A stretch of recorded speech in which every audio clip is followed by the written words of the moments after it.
This is Arkham Herald, part four. It's been a couple weeks. We had to take the last session off, so we're going to do a bit of a recap here and look at the state of the reporters. We left off in the hangover phase. We had answered our hangover questions for XP and all that. I'm not sure if any advancements were triggered, but looking at conditions, over with Jessica Vanderbilt, is indebted to Declan and indebted to Weiler, two of your connections from your various beats. They have favors they want from you. If I recall correctly, Declan's you need to write like some sort of like distracting puff piece just to something. It takes up a lot of your time to get it through the works. Weiler, I believe, wants you to be the muse of one of his orgies, if I recall correctly. Like he wanted you to attend one of his parties. Yep. So that's something that you can do. Over with Mary Jane Doe, you have a mythos condition, shadowed, which we'll probably talk about a lot today.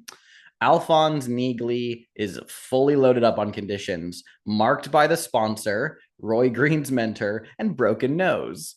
And then Hester Velakis is famous, having marked the silver key, which is permanent, and is also now stalked by the Gemini. So we have one reporter who's being stalked by the serial killer, and another reporter who is being harassed by the serial killer's sponsor. This is a very interesting dynamic we have set up here. And if I recall correctly, last time we continued our investigation into both the Gemini and the latest story, the two cancellations of Charlie Firth. We have a lot of clues on the Gemini, so I have a feeling that there's going to be some theories that start rolling today. Um, but I recall a couple of scenes from the last session. The most noteworthy being that Alphonse attended a screening at the Secret Sisters Cinema with Roy, and they were harassed by some like off-duty detectives who were being like paid by the Gemini sponsor to effectively intimidate them away from the case further. This led to one of the agents like slamming Alphonse's head into the back of a chair, breaking his nose, geyser of blood. And Alphonse went fucking nuts, just started saying the most unhinged shit until they left. And Roy Green seems to be morbidly fascinated by the world you've introduced him to.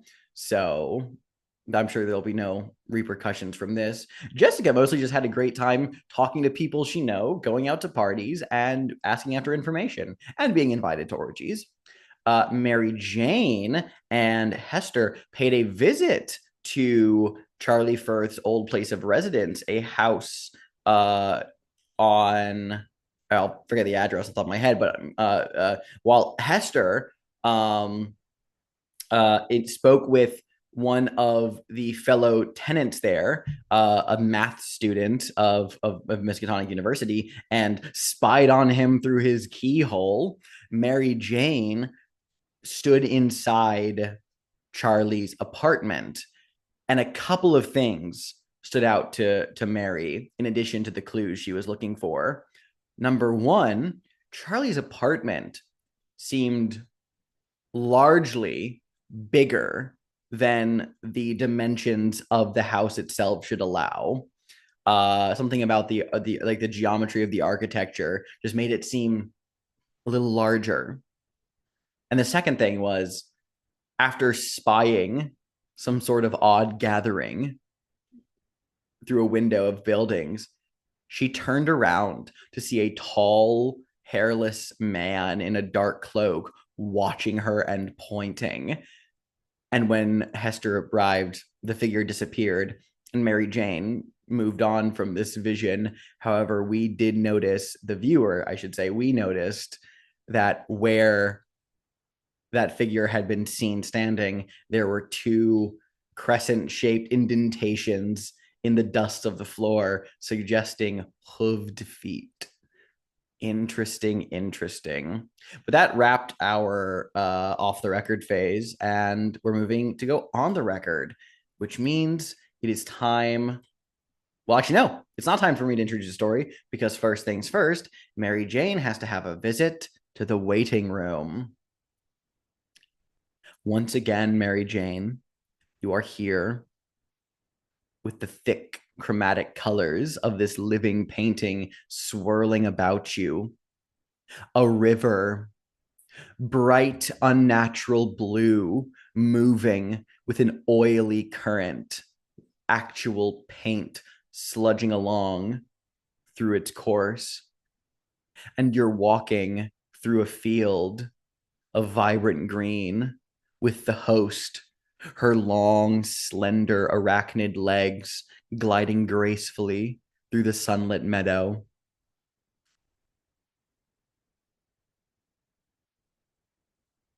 And the host says, actually, I'm not going to voice the host yet. I'm going to just say, because I like living it, having it live in your mind, and I'll let you kind of frame the scene here. The host will offer you insight. You get to choose whether you get a clue or a conspiracy clue. Fellas, how how hard we want to play this? You want a conspiracy clue? Because this that affects everybody, not just me. And we've got three already. Well, it's worth noting that the conspiracy clues in Arkham do not function as a timer. Yeah, Oh, where it's the new rules of like they're used for a conspiracy question. all right. Hell yeah. You know what? Let's conspiracy it up. Let's get weird. Let's get weird with it. I didn't want Okay. to push a timer into some other phase or some shit and be like, yeah, it's Oh fine. no, that is entirely has to do with the That's number of sick. stories on the table right now. Yeah. Of which now that we have a third one, I can do things. Um, Actually, no, wait. There's one more before I can do things. Oh, poor woe is me. All right, a conspiracy clue then, and then I'll let you frame the scene. The host will offer you. Actually, do you have any keys marked? Nope. Nah, alas. Okay.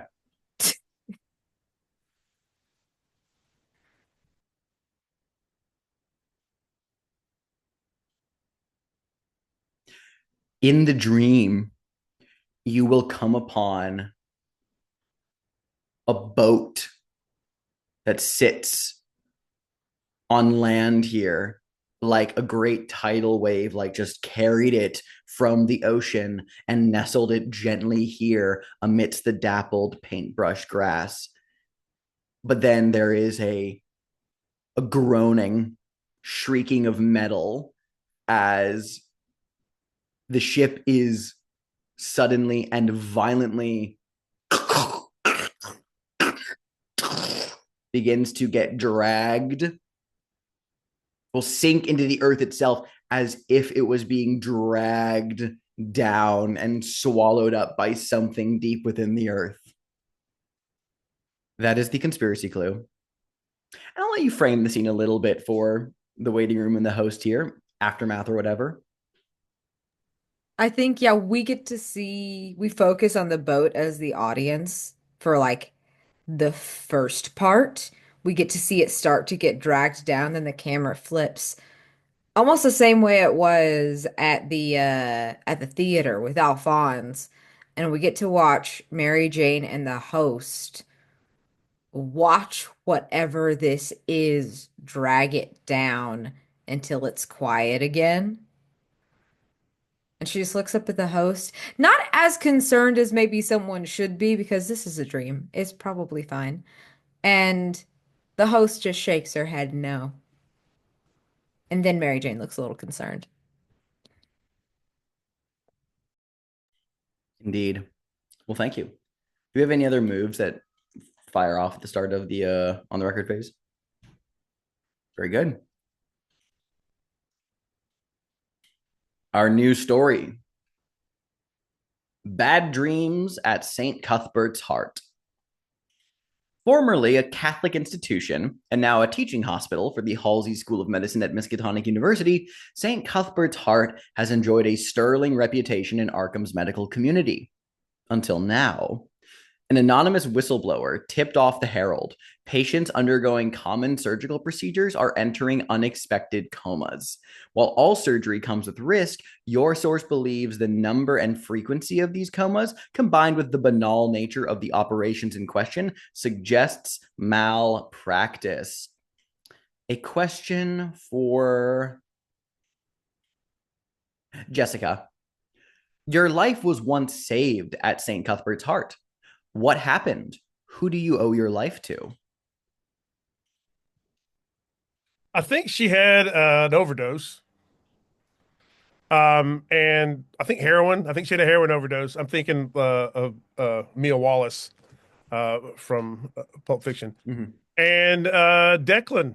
Uh, the Declan is the one who took her to the hospital and said, fix it, and smashed his fingers in the doctor's faces until, they saved her. Until they slammed a shot of like adrenaline into your heart. Yes. Yeah, Through through absolutely. through the through her sternum. Yep, right through the rib. Yep, breaking right through the bone. Incredible. Despite its esteem in the healthcare industry, the history of St. Cuthbert's Heart is full of dark rumors. During the height of the witch trials, accused witches were reportedly given the option to serve as an anchoress, suffering verbal abuse and hearing confessions from a stark stone cell. Centuries later, stories of ghostly encounters prompted an investigation from Miskatonic University that seemingly went nowhere. Most recently, accusations of unethical experimentation and unsanctioned treatment supposedly led to the closure of the psych ward. Mary Jane, what details suggest to you that the mere location of St. Cuthbert's Heart invites supernatural activity? Oh, it's on crossed ley lines, which is a thing Mary Jane knows and frequently tells you all about where they are. Incredible. The first question on Bad Dreams at St. Cuthbert's Heart is a threshold question. Complexity 2. Are the comas caused by a human culprit or a supernatural creature? This will determine the course of the investigation, so plan accordingly. And with that, I want to get off to the races here. Let's talk about what we want to get up to during this on the record phase, everyone. Start with Alphonse.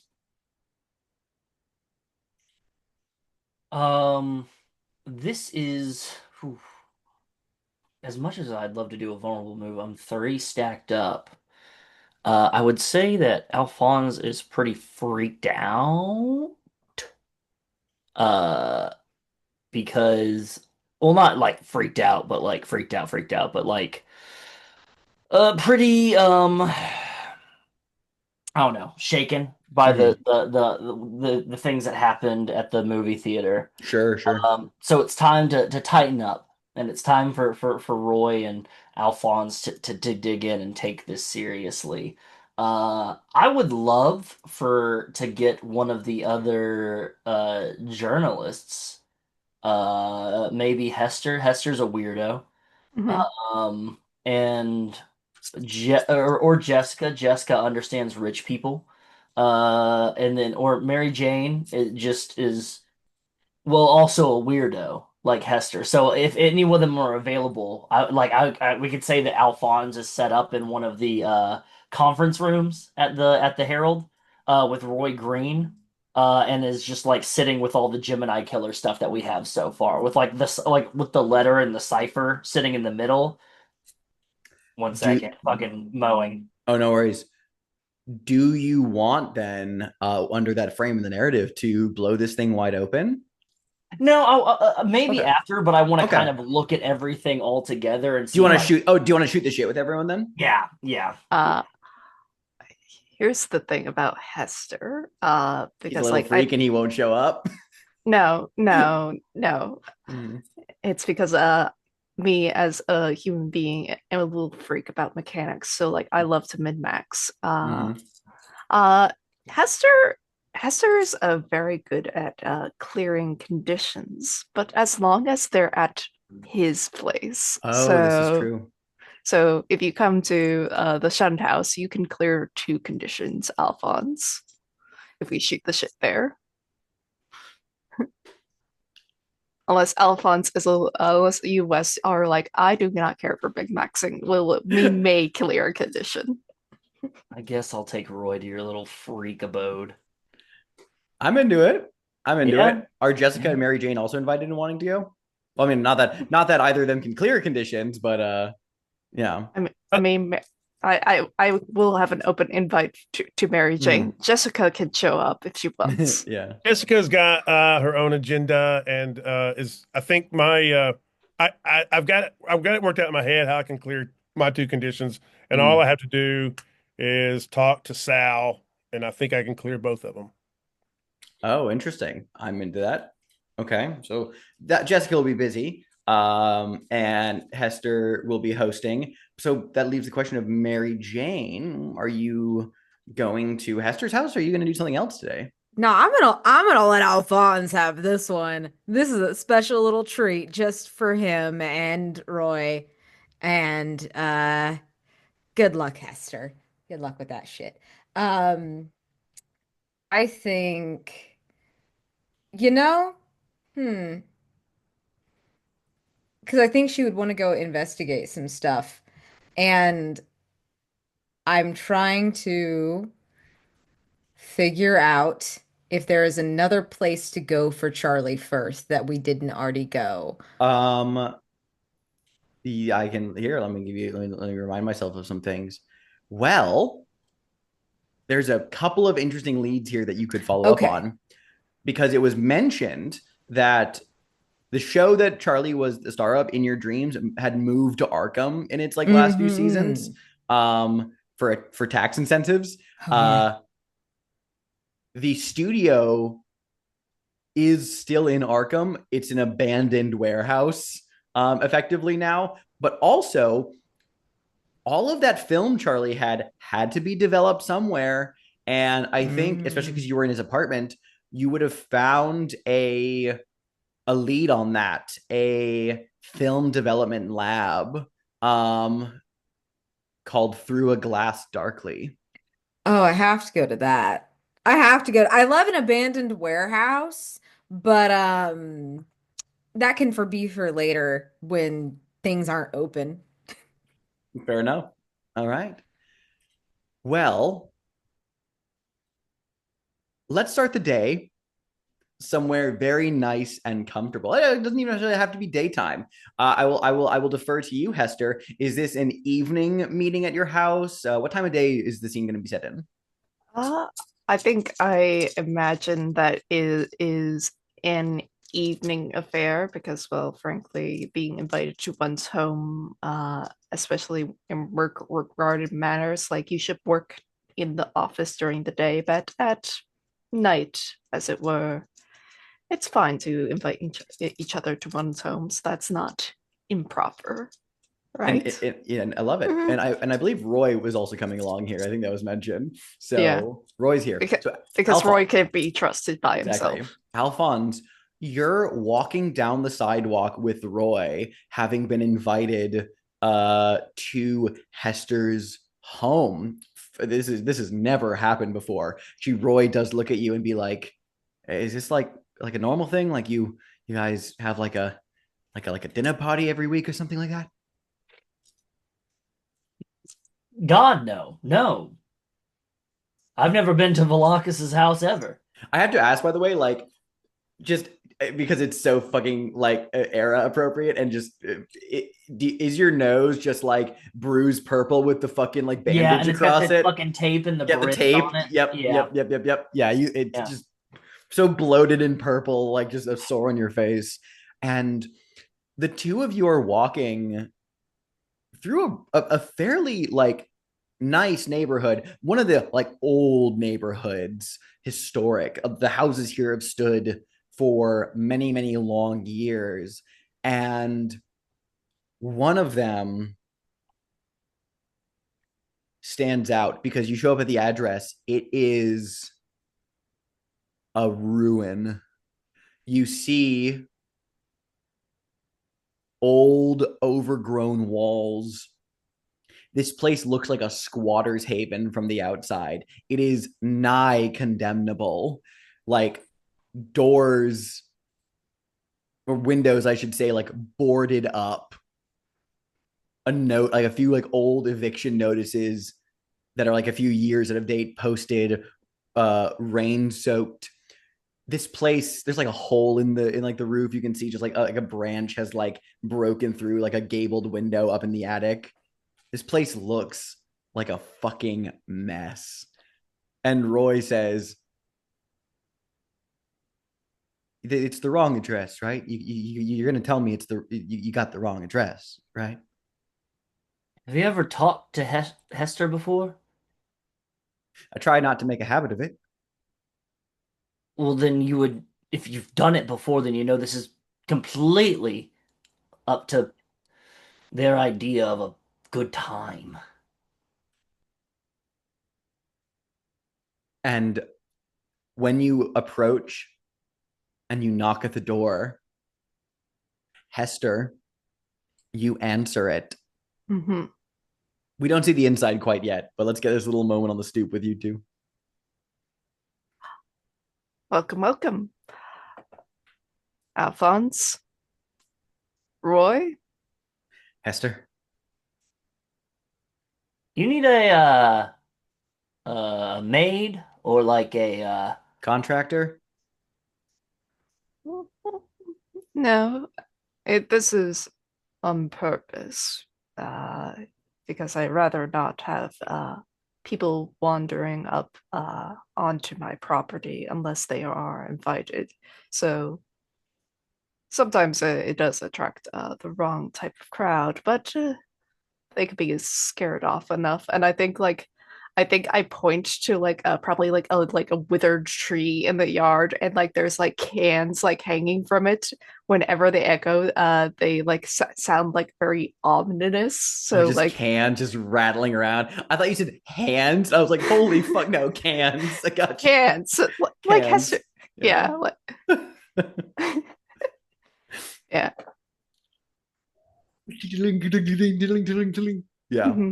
Like the world's rustiest chimes. Hmm. You're muted, by the way, Alphonse. how long has your family been living in town, did you say? Oh, this is one of the probably earliest buildings that got built here. Okay, well, I'm tired of standing outside, so let me Mhm. on Yeah. And as you step into Hester's home, Chaotic, would you care to explain what they see upon crossing the threshold? It it's like you almost walk into a completely different building. It is still pretty historical, but however, everything is well maintained. It is luxurious. The paint seems to be pristine on the walls. Nothing is flaking. Uh, like you notice from the outside, there was like a hole in the roof, but that seems to be like only surface available, and it seems that like underneath that the ceilings they are grand. They are have like carvings in them of various plants, motifs and whatnot. The furniture is plush and warm. It is a very old, a very rich house. It still creaks and groans as you enter, but that's typical of old places like these, even well maintained ones. And it is worth noting, according to the move here, there is an abundance of food and small luxuries to entertain guests. What are some of the things on offer here, everyone? You can all contribute. Mm-hmm. Uh, probably one of the earliest examples of ice chest eclairs. Like the eclairs that you can get at the grocery store that you keep in the freezer that you can put out for like little soirees that you're hosting.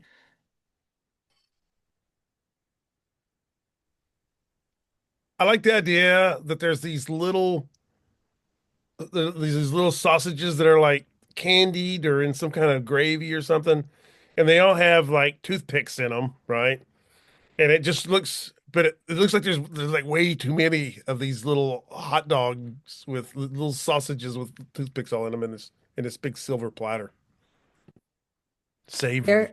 There, savory. I think that there is like when you go to like a really big fancy party and there is like open champagne and like but the key thing is there's no one here pouring it for you. It's not like there's like a bunch of glasses and a person is pouring it. It's like already poured, but still bubbly.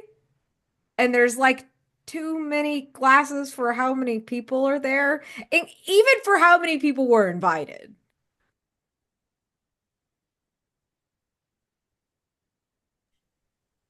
Hester will not explain why there's so many stuff available. I love it. We'll come back to this scene. We'll come back to this scene. You having a party? Jessica, you mentioned that you had wanted to talk to Sal. We find you in the bullpen of the office. I assume you're going to speak with him there. I think it's in his office, and this has got kind of this kind of has a long setup. Okay. Because I got two, and then we'll see what Sal's reaction is.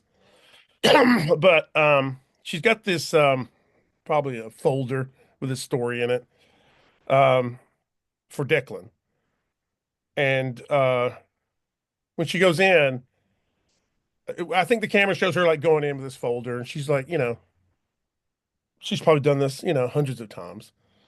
But the scene shifts to, and I don't know who the mayor is. I don't know if the mayor is a character, but we know it's the mayor.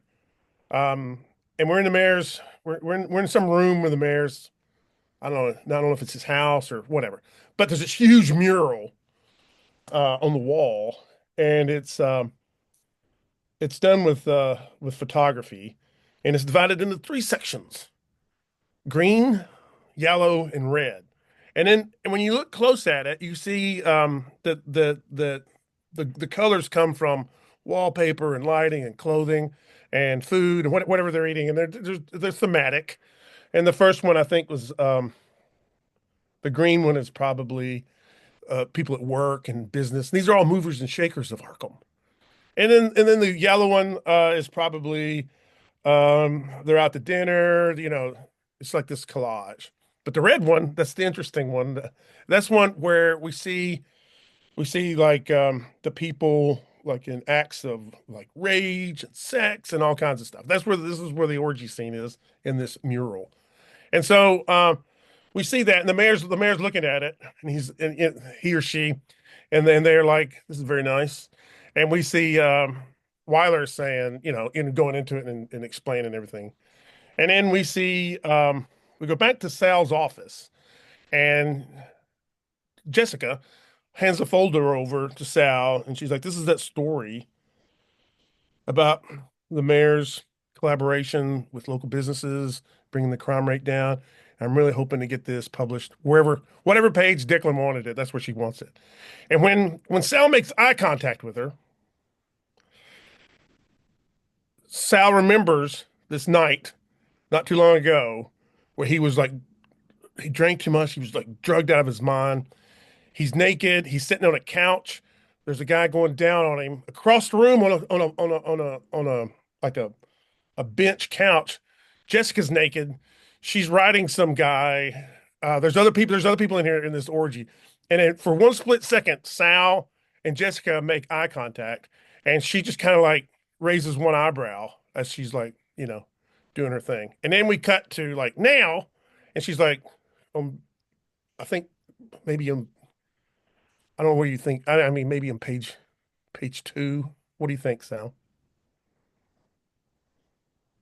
I just went on a roller coaster of a ride there. Interesting. If I recall, regarding the Declan thing, it was only going to take up a lot of time, but it would not put you in a risky situation.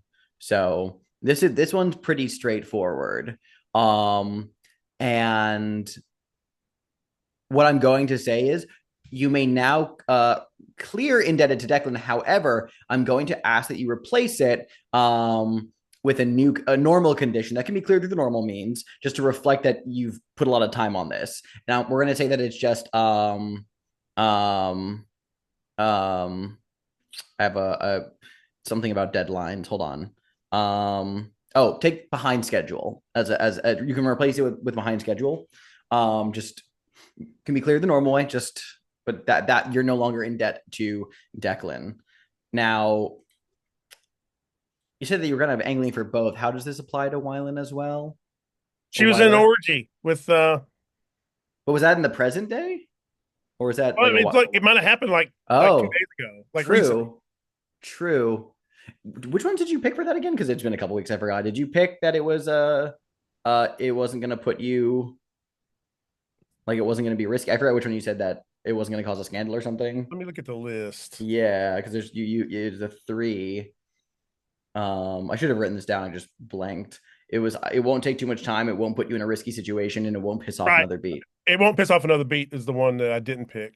So Oh, got you. would put me in a risky situation. Yes. So in this case, then I think just as part of the scene retroactively, I'm going to ask you to risk your reputation, Yeah, that's just from all of this. Yeah. Um, and it'll be with your presence, obviously. What are you afraid of happening out of all this? I think I'm afraid that Sal will remember the orgy and be really uncomfortable and like transfer me to somewhere, some other department, or to not have me around since I've seen him and Oh, he's seen sure. me. Sure. All right. Well, then go ahead and roll. I'm gonna roll with advantage using my morgue is Your it more morgue files.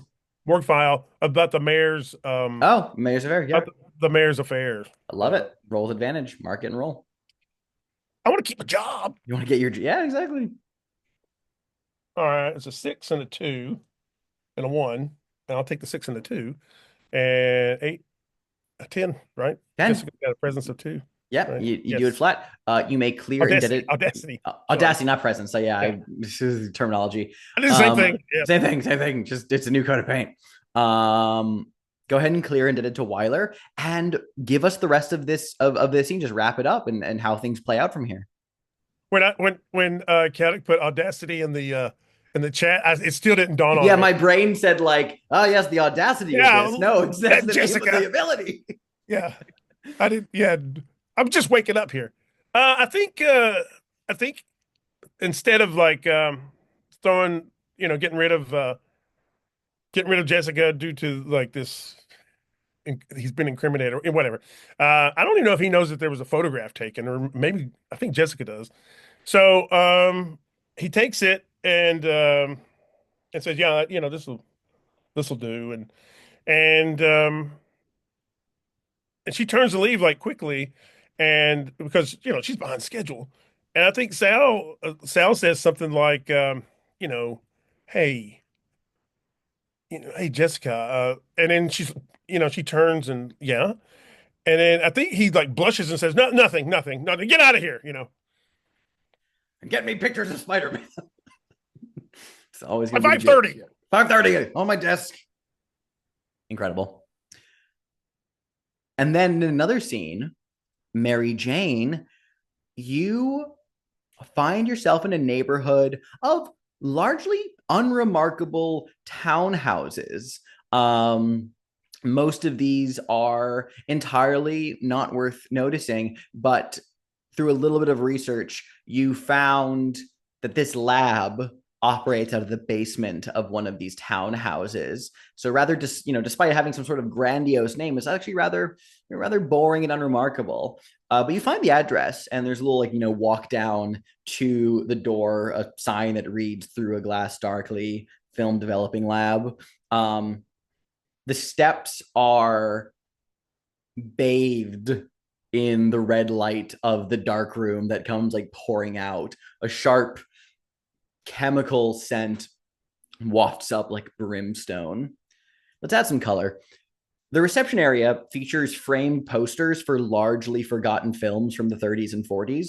Describe one. What on-set drama or scandal overshadowed the movie itself? Could you read that again? It went one way and then it went. I thought it was Yeah, going one way, then it went another. I'll post in the chat. The reception area features framed posters for largely forgotten films from the 30s and 40s. Describe one. What on-set drama or scandal overshadowed the movie itself?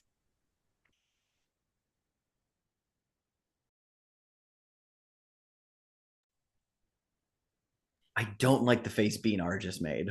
Um,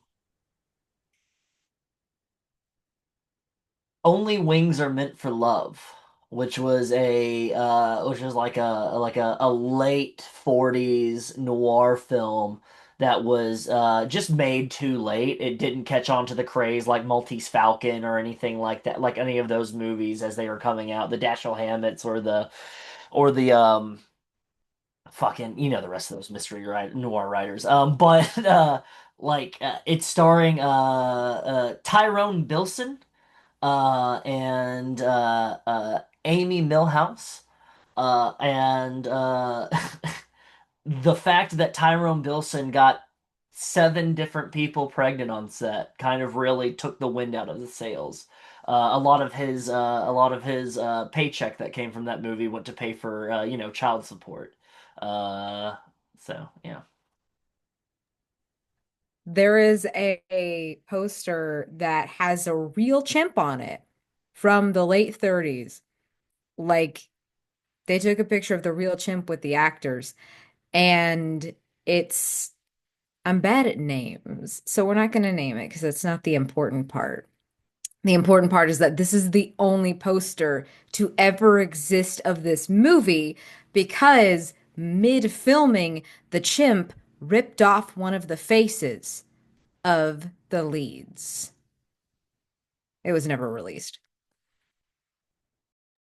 See You Later, Alligator was a musical from 1930s, and on the cover, it's got, I mean, on the poster, it's got everybody's dancing, and then like one person is like, saying the catchphrase, and it starred Quincy Darnell. And unfortunately, Quincy Darnell, the fame went to his head, and he went on like this really big bender, and ended up probably crashing a car with somebody in it, killing some people. I think it's a movie poster called A Train After Midnight. It is a sort of a romance movie, and like it would have done pretty decently well if it hadn't been that the lead actor came out as gay. It was a very scandal, but like in the movie, he was really believable in terms of the romance. So a shame, really. Mary Jane, you hear someone moving about in the dark room, humming and cooing like a loving mother. The voice going, "Oh, you're so splendid. You're beautiful. Ah, there you are." Jesus. Jesus Christ. Is there anybody else in this like waiting room reception area? Completely empty. Astounding. I think she gets like really nosy, like and kind of like peeks over like any desk there is. They're just kind of like looking around, way too fucking comfortable in here. And I know this is bad. She doesn't. She just opens the door to the dark room, Uh, the unless it's door, locked. no, like the door is like open enough to like, because like the room is like all that red light spilling out of it, right? And Yeah. so like, so it's actually like you're actually not letting a lot of outside light in because everything else was It's dark in really here good. already. It's just the red light Creepy. spilled out. So yeah, the door like creaks open, It's really and good, Alex. I'm thank sorry. you. That was really I good. made Wes jump with that. Uh, It's I either a listen. really good squeaky door or a very terrifying baby.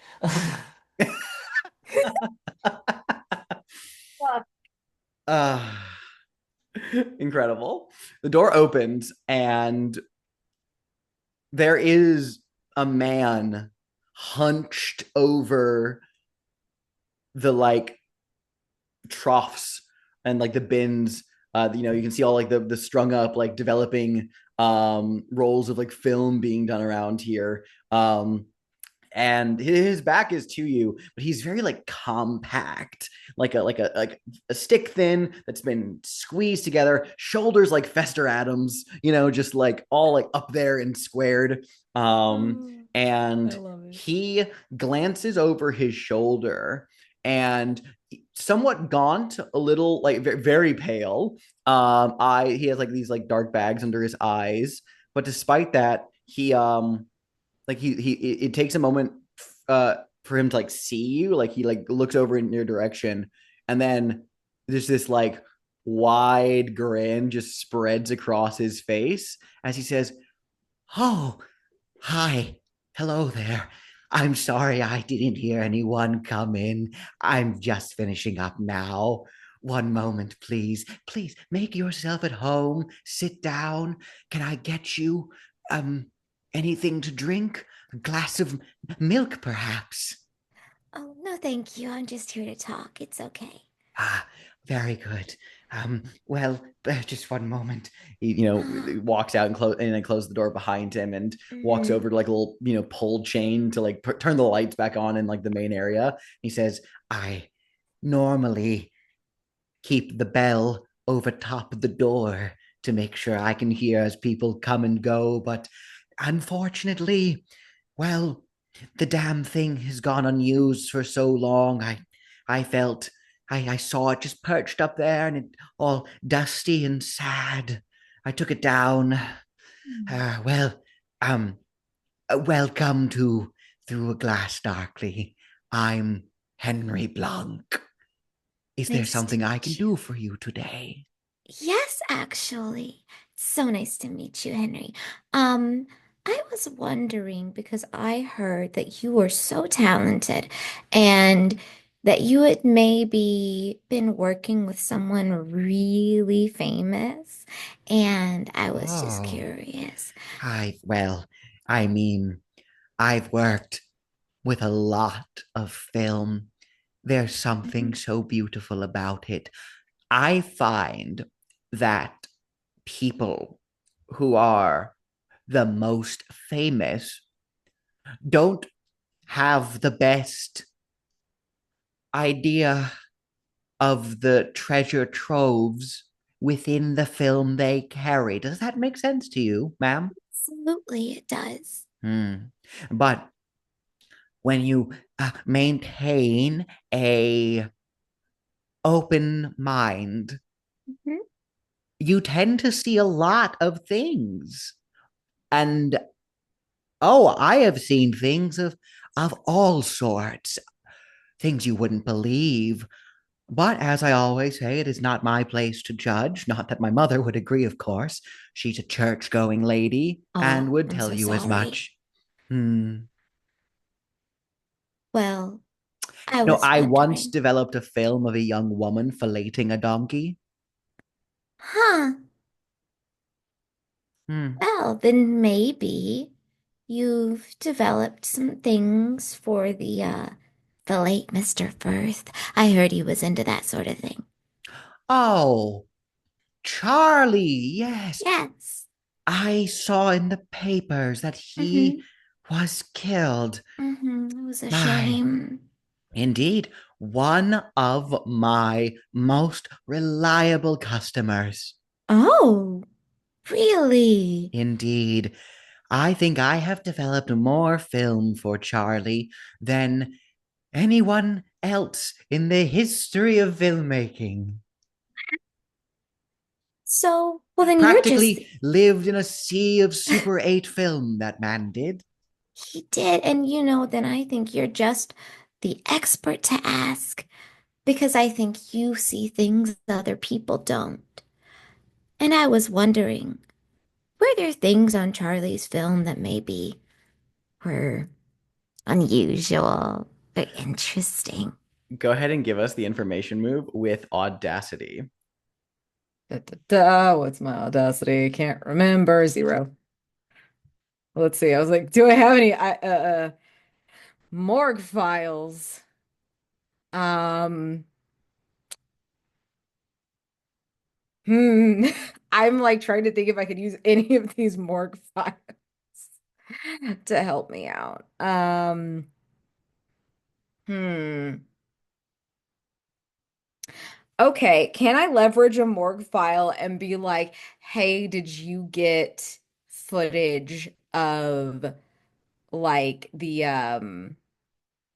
protest against the Vietnam War or like get can I like say he has footage of one of these things? Oh, sure. Like And you're like leveraging your experience with that. Sure, sure, sure, sure. I'm yeah, into like that. You or can. like actually I think this one's better. The local midwife who was forming a cult like following of young mothers that be like, I heard that you also have developed things for really unusual people.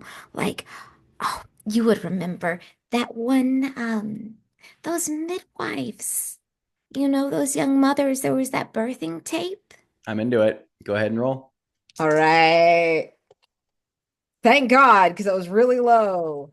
Whoo, okay, that was a 5 before, now it's an 8. An 8. Well, you will get a clue here. Let's take a look at what we have available.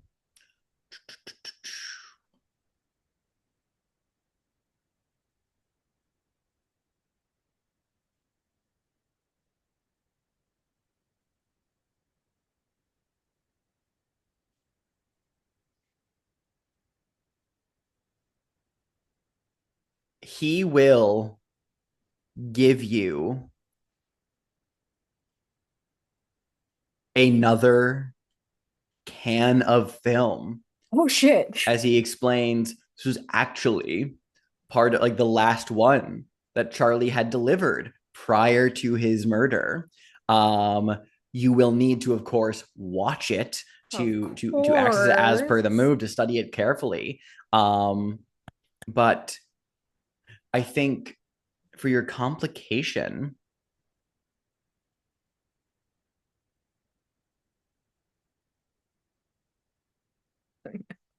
there is someone arriving at the door. Uh, you hear steps coming like, as you and Henry are conversing. He's handing over this tape, this can of film to you, and you hear footsteps coming down the landing, and the front door opens again. It was still ajar when you had entered, and there's a little like two knuckle knock, and poking their head inside, you see a very imposing looking woman, mid 40s. She has this graying afro that she's tied back a little bit. She is roughly the size and shape of a refrigerator, and looks to be just as cold. Um, and immediately, this woman gives like detective energy.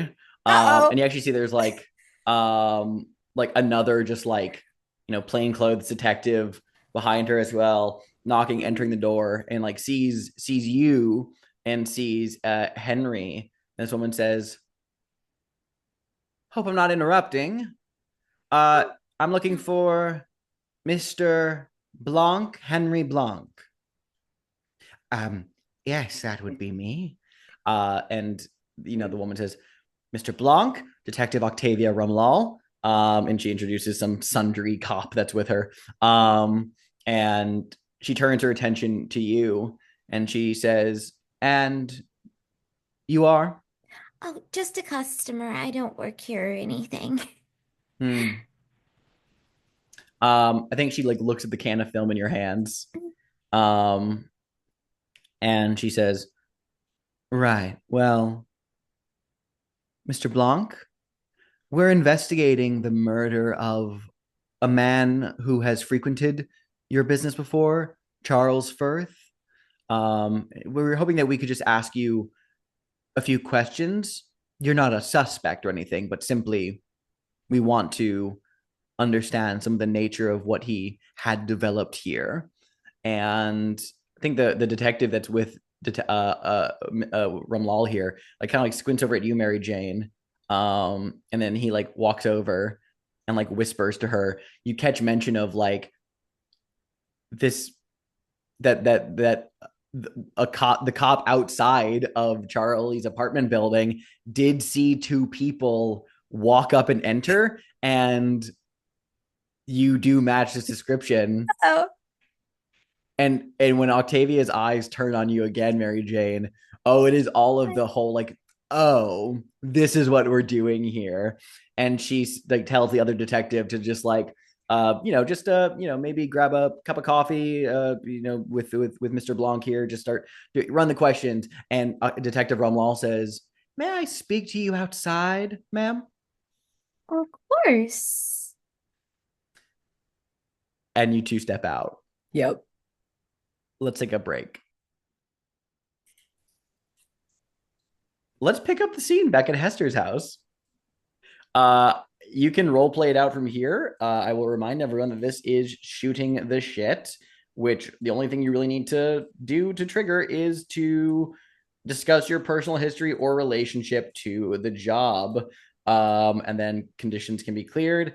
Alphonse, you'll actually get to clear 2 conditions if you desire here, although Hester only gets to clear 1.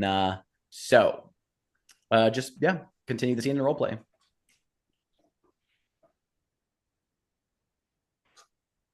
You having a party? I just put out some things, and sometimes I just get wrapped up in just the act of doing that. I just make way too much. As I take like one of the little hot dogs and just like eat one of them. Cool. And just walk over to the record. Do you have like a record, like a gramophone in here? I imagine so. Gonna flip through and say Benny Goodman. Mhm. A lot of jazz. Mozart, Mozart, Mozart, Mozart. Do you have any like doo-wop or like real music? No offense, this is real music. It's just never mind. I mean, well, that's the sort of collection I keep out for guests because, well, it's more palpable than other things. Trust me, I know all about having a strange collection, and I'm just gonna put on a George Gershwin compilation. Mhm. I think we just see Roy in the background, just sort of like around like the fringes of the room, just like looking around, taking it all in. His mind doesn't seem to have fully processed the whole like, oh yeah, no, this is the inside of your house. Mhm. But, but Alphonse, you've been taking Roy out about town? Yes, Green's a little bit of an idiot around the edges, but once you dig into the very surface of it, you see that he's a bright young man. Isn't that right, Mr. Green? What? Oh, Exactly. yep. Thank you. Roy, be a dear and go ahead and get us some cognac. Is that what's in this bottle, or is that a different bottle? Why don't you smell and sniff it out, dear? I don't know what cognac smells like. Like whiskey, but syrupy. Yeah, yep, okay, cool. Yep, we'll do. That way, okay. Yep. Alphonse, where did you find this guy? Like, all I know about him is that he works in political comics. He's a cartoonist, but he Yeah. wants to be a journalist. So I figured if you want to be a journalist, you go to the best. Can I smoke in here? Yeah, that's fine. Thank you. Volakis. That's Greek, right? Mm-hmm. Thought there would be a lot more spanakopita, but I'm Oh, gonna go ahead and pick up one of the hot dogs and just and it's just, well, me. You just develop your own tastes for things. you have no idea. Mm-hmm. Come. I've collected some things from the Herald, and I think, do you have like a grand dining table that we can just go ahead and set this all up on? Yes, follow me. Mr. Green, we're going down the hall.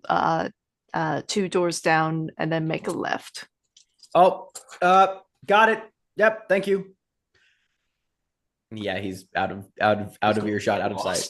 This guy's getting lost.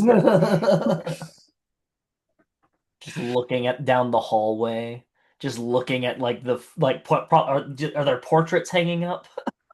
There's portraits, but like it's not of people, it's of older scenes within Arkham, as though one was taking a look about town back in the day. It seems a little bit strange because it seems like there should be people, but there's not.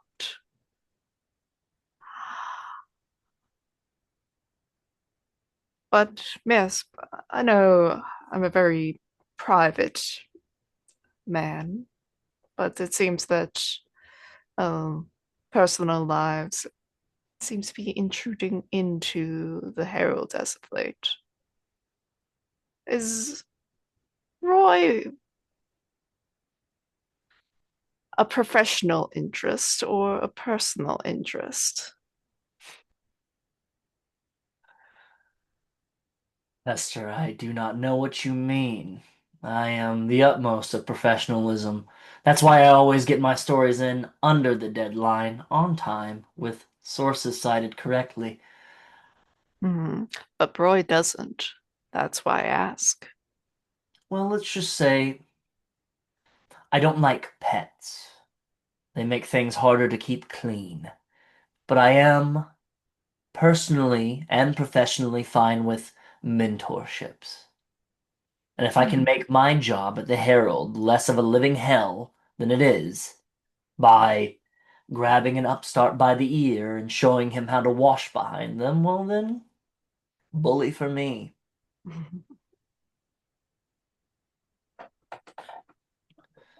Though, Hester, you're showing me yours. When do I get to show you mine? The moment that you invite me, I do not intrude in your life unless I am invited. We take care of this Gemini thing, wrap it up with a nice bow on it. Don't end up dead, because that seems to be the direction that I'm heading.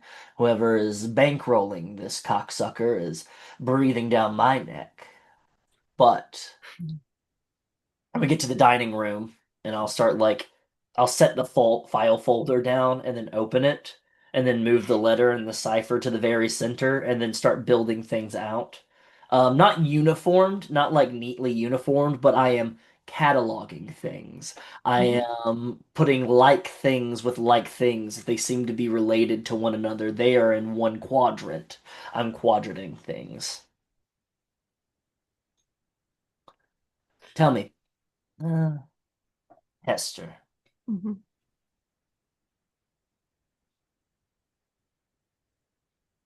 You don't normally play nice with others. You tend to walk by the beat of your own drum. You've got a lot of eyes on you, especially with your family connections here in Arkham. Why the sudden urge to team up, collaborate?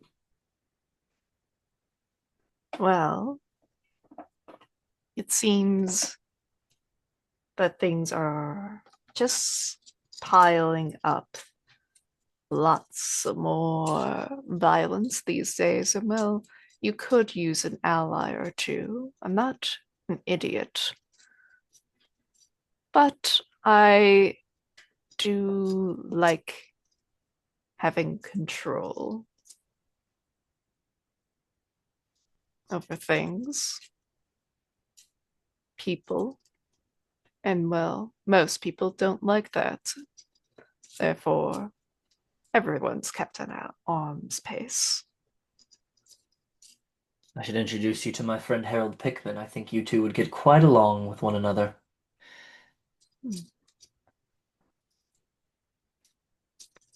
All right. I think this is everything. This is everything that I've collected so far. Maybe we can get the other two if they're done giving foot jobs to politicians or whatever it is that they do. Mm-hmm. And I'm I just think gonna that's go ahead. Go ahead. I No, think that's just Jessica. Mary Jane doesn't seem to be the type. She more would wax poetically about things rather than touch, I suppose. When she was first hired, she threw a shit fit because I asked her to put on some Birkenstocks like every other self-respecting hippie in the city. Can you imagine walking around in downtown Arkham with bare feet? You're going to get about 5 syringes and a bunch of broken beer bottles in your foot by the time you get to the harbor. Mm.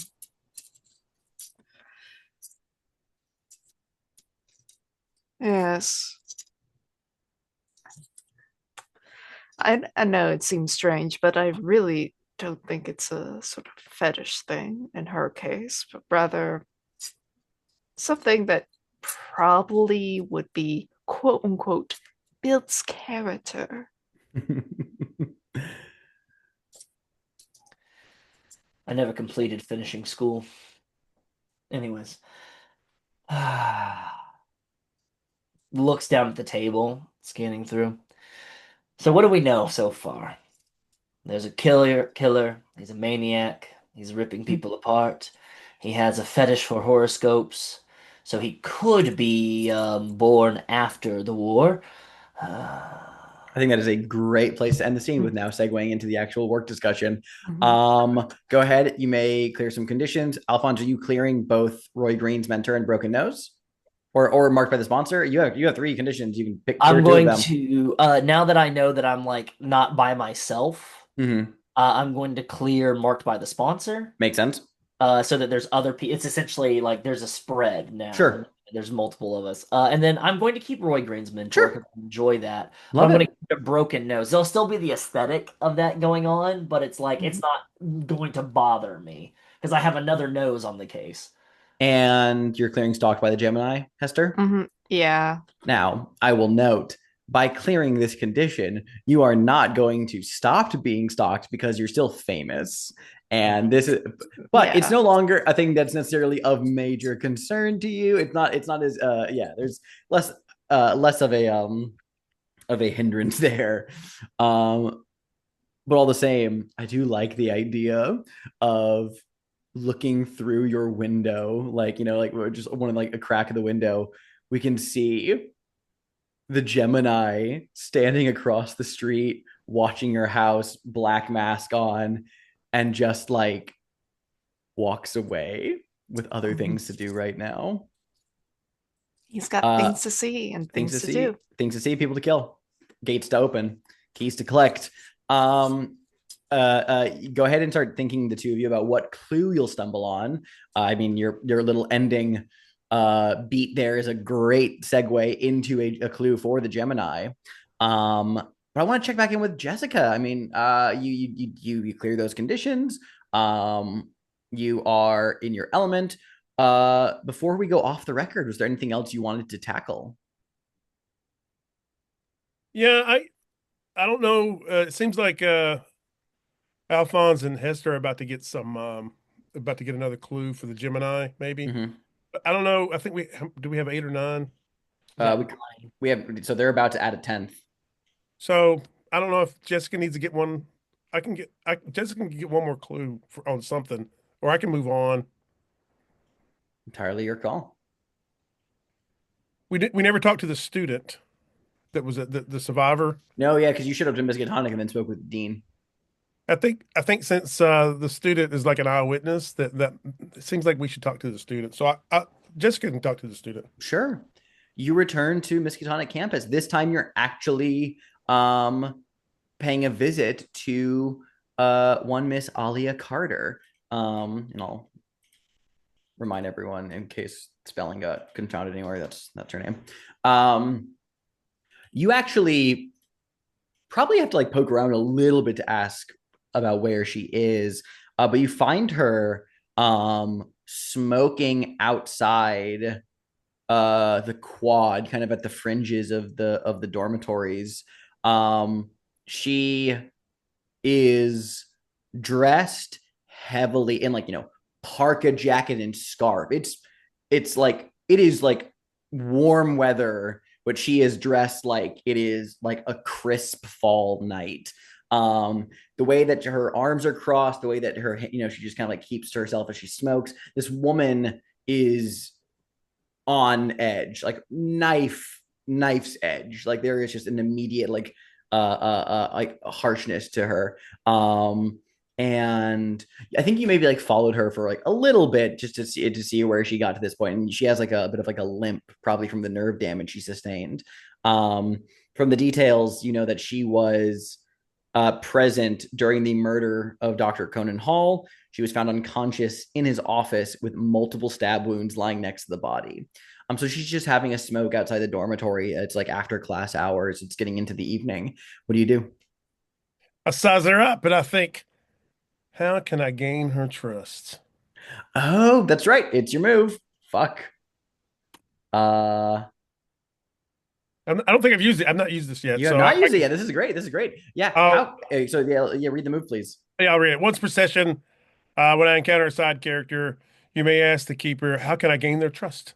And then the keeper will answer truthfully and completely. And when I leverage the trust, I get to ask there's basically three questions that have like mechanics. You get to pick from a list of mechanics that you can use them. I love it. How can you gain Alia Carter's trust? She does not like being outside too long, and she just kind of uh uh very much, so any like degree of like safety that you can make this woman feel is enough to make her blossom. She is very much like closed in and afraid and traumatized. So anything that makes her feel less exposed and out in the open is comforting for her. That is one of Jessica's specialities. Mm. So I think Jessica will approach her and say, "Hey, Miss Carter, I'm with the Herald, and you seem a little I I seem I a little I chilly." I already gave my statement to the papers. Please, Oh I no, this don't is I don't. this is not like that. I do know of a place. I went to school here as an undergrad, and I know of a place that you might like. I enjoyed it. It's a little off the beaten path, but I think you'll enjoy it. Can I take you there? It's right across the quad. What is this place? Well, it used to be part of the student union, and they kind of forgot about it when they renovated the student union. And it's a little nook that we used to hang out at that nobody knows about except for I think there's a sorority that spends some time there. But I think you'll enjoy it. Go ahead and let's risk your reputation with audacity. What are you afraid of happening here? That she thinks I'm gonna try to kill her.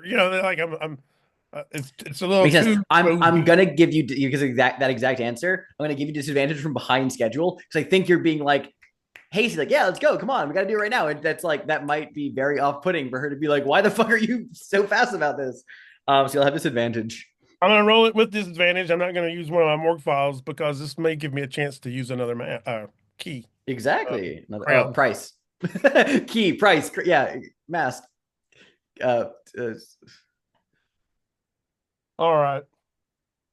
3, 3, 6. I get rid of the 6. 3, 3, 6 plus 2 is 8. 8. Um, Jessica's very formidable. yes, she indeed. You do it with a complication, and if well, rather you do it, I will let you know how you're going to be vulnerable if you persist. I think I'm going to go a little harder with this one just because we haven't seen the mechanic come into play yet. Is you've been poking around Miskatonic a lot, between like the stuff with the dean, and though that went fairly well, I think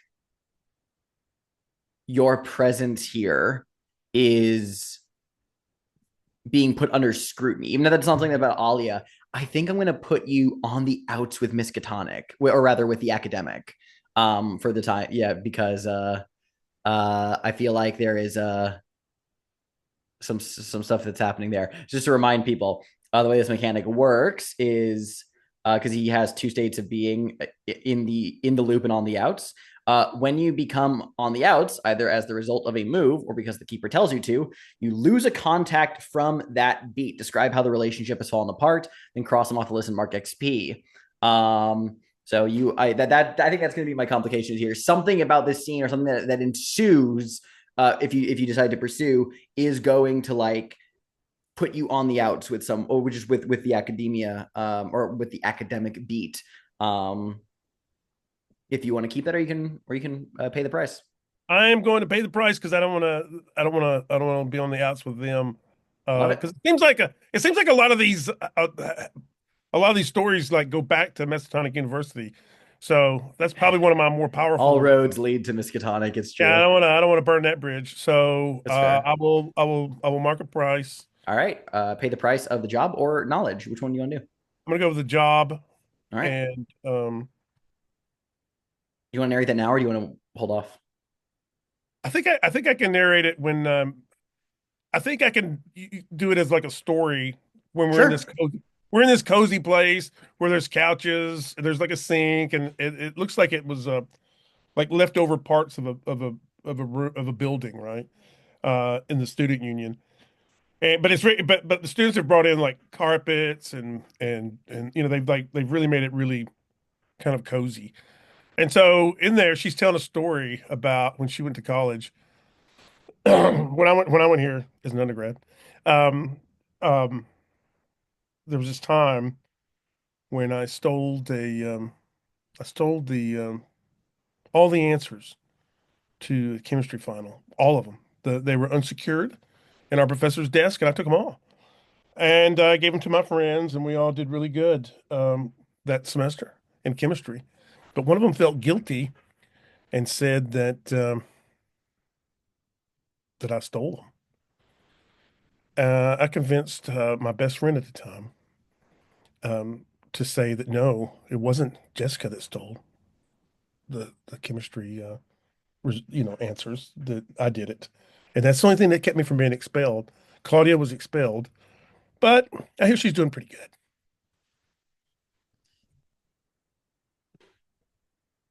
I think Alia is like seated. She's been chain smoking, and you've conversed here. You told the story, and she does broach the subject though. She being like, "So, is this all? Is just here to have a chat about your experience as an alumnus?" Is No, no, it's about the Gemini killer, and but this is off the record. This is not going to go into the paper.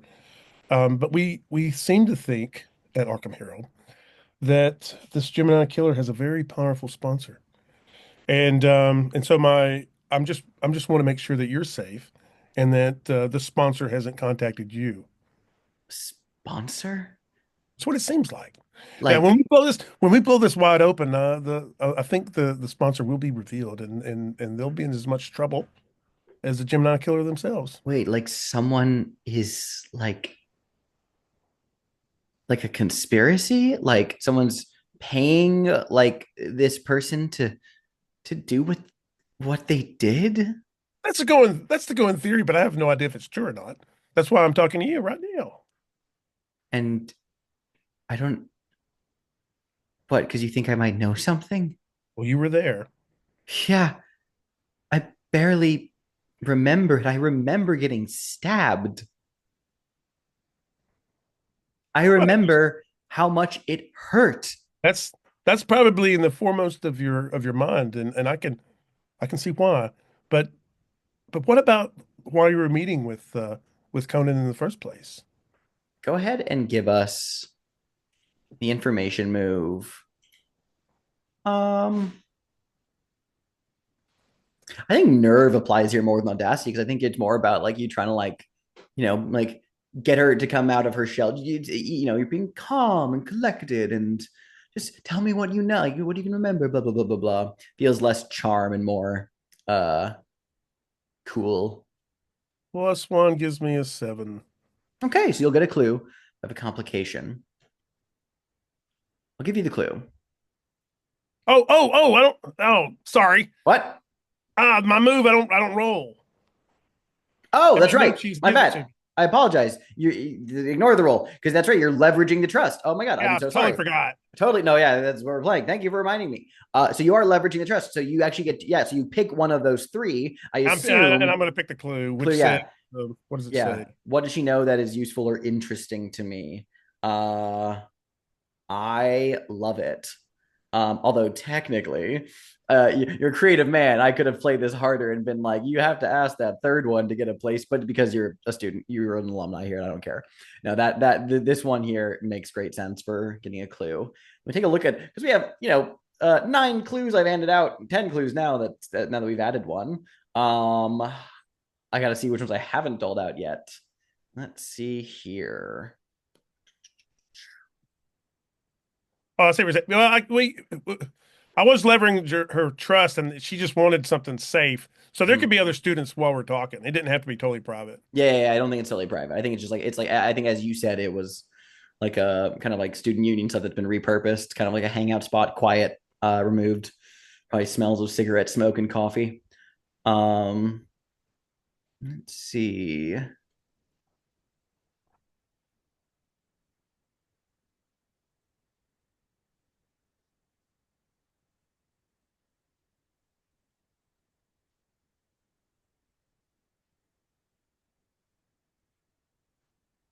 Um,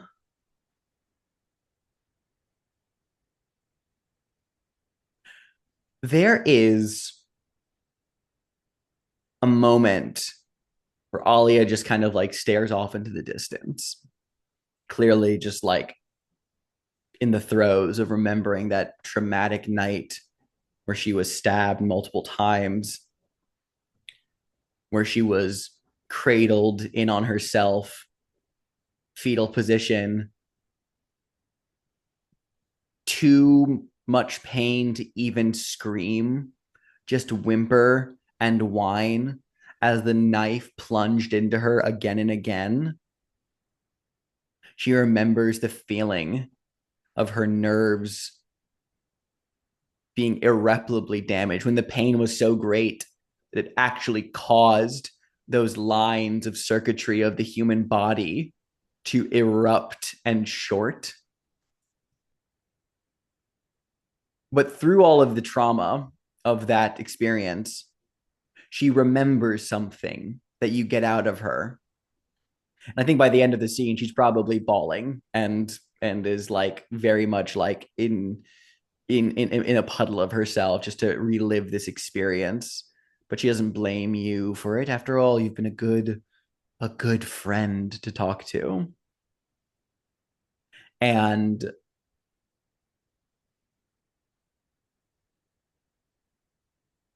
she remembers, actually, let me double check that real quick.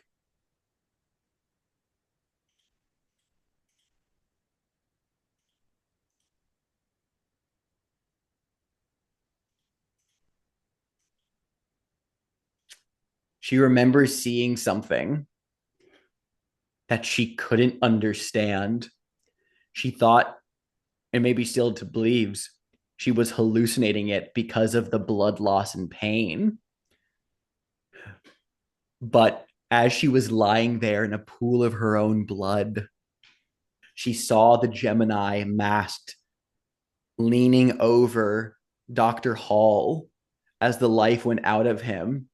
And the Gemini reached their fingers into his mouth up to the wrist and pulled out a silver key covered with blood and saliva.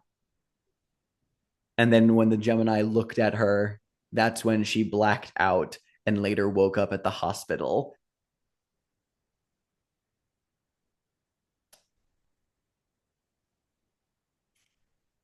I'm going to say that your complication is as a condition.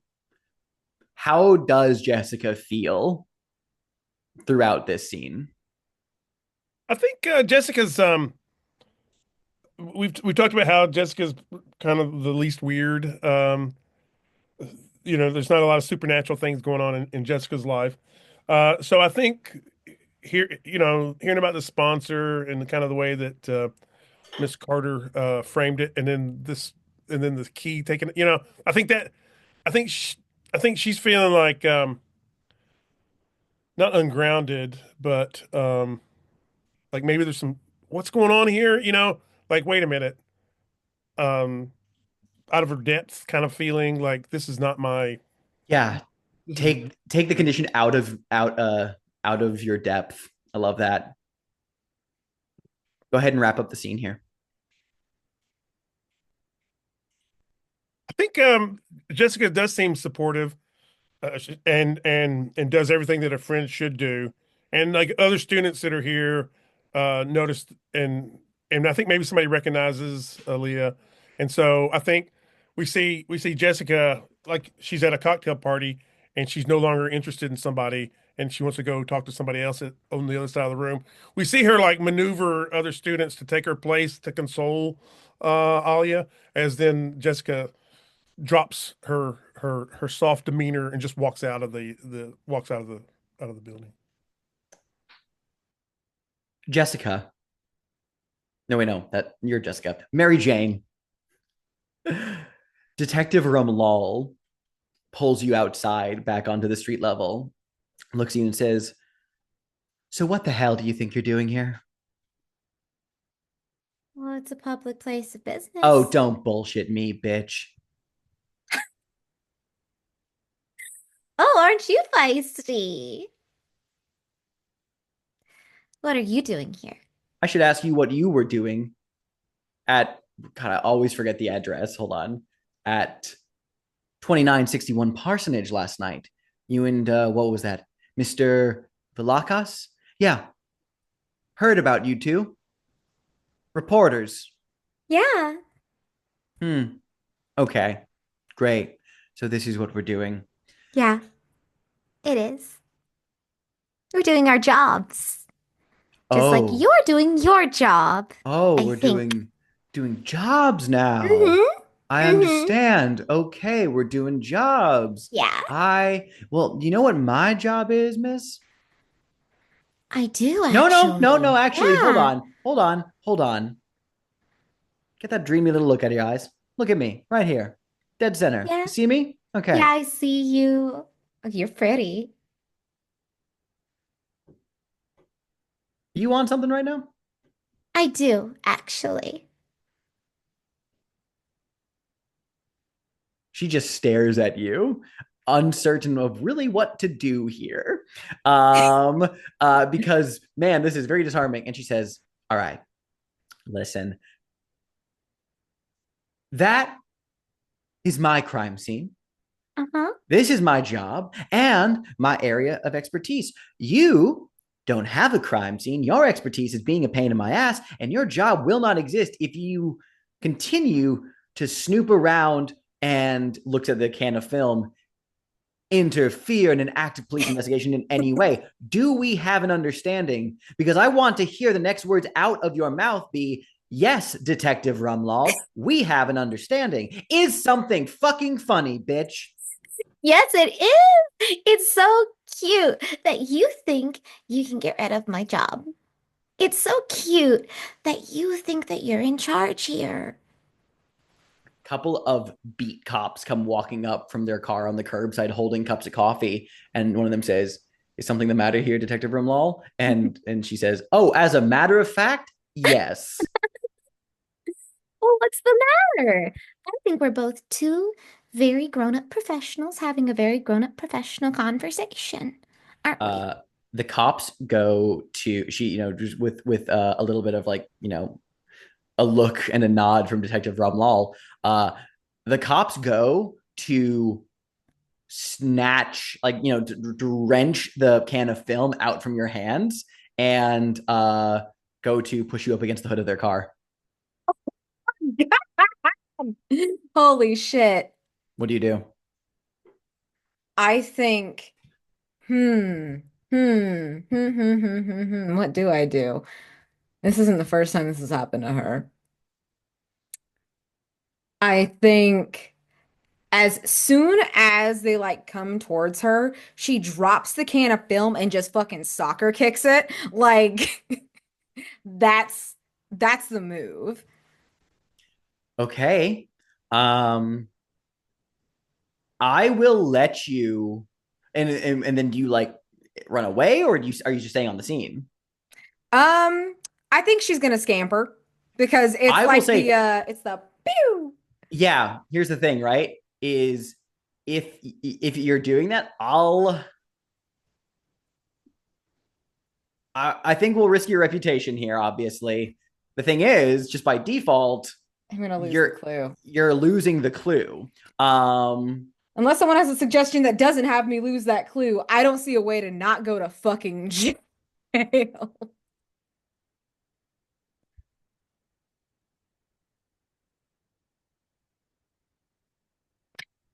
The pause You're from in a everything. bad situation, I'm girl. in a Like, I bad mean, Mary Jane, you are in situation. a bad situation. Ooh. You could try to leverage becoming a CI, maybe to give her something so that you get something, that kind of What is thing. it? What is a CI? Criminal My informant.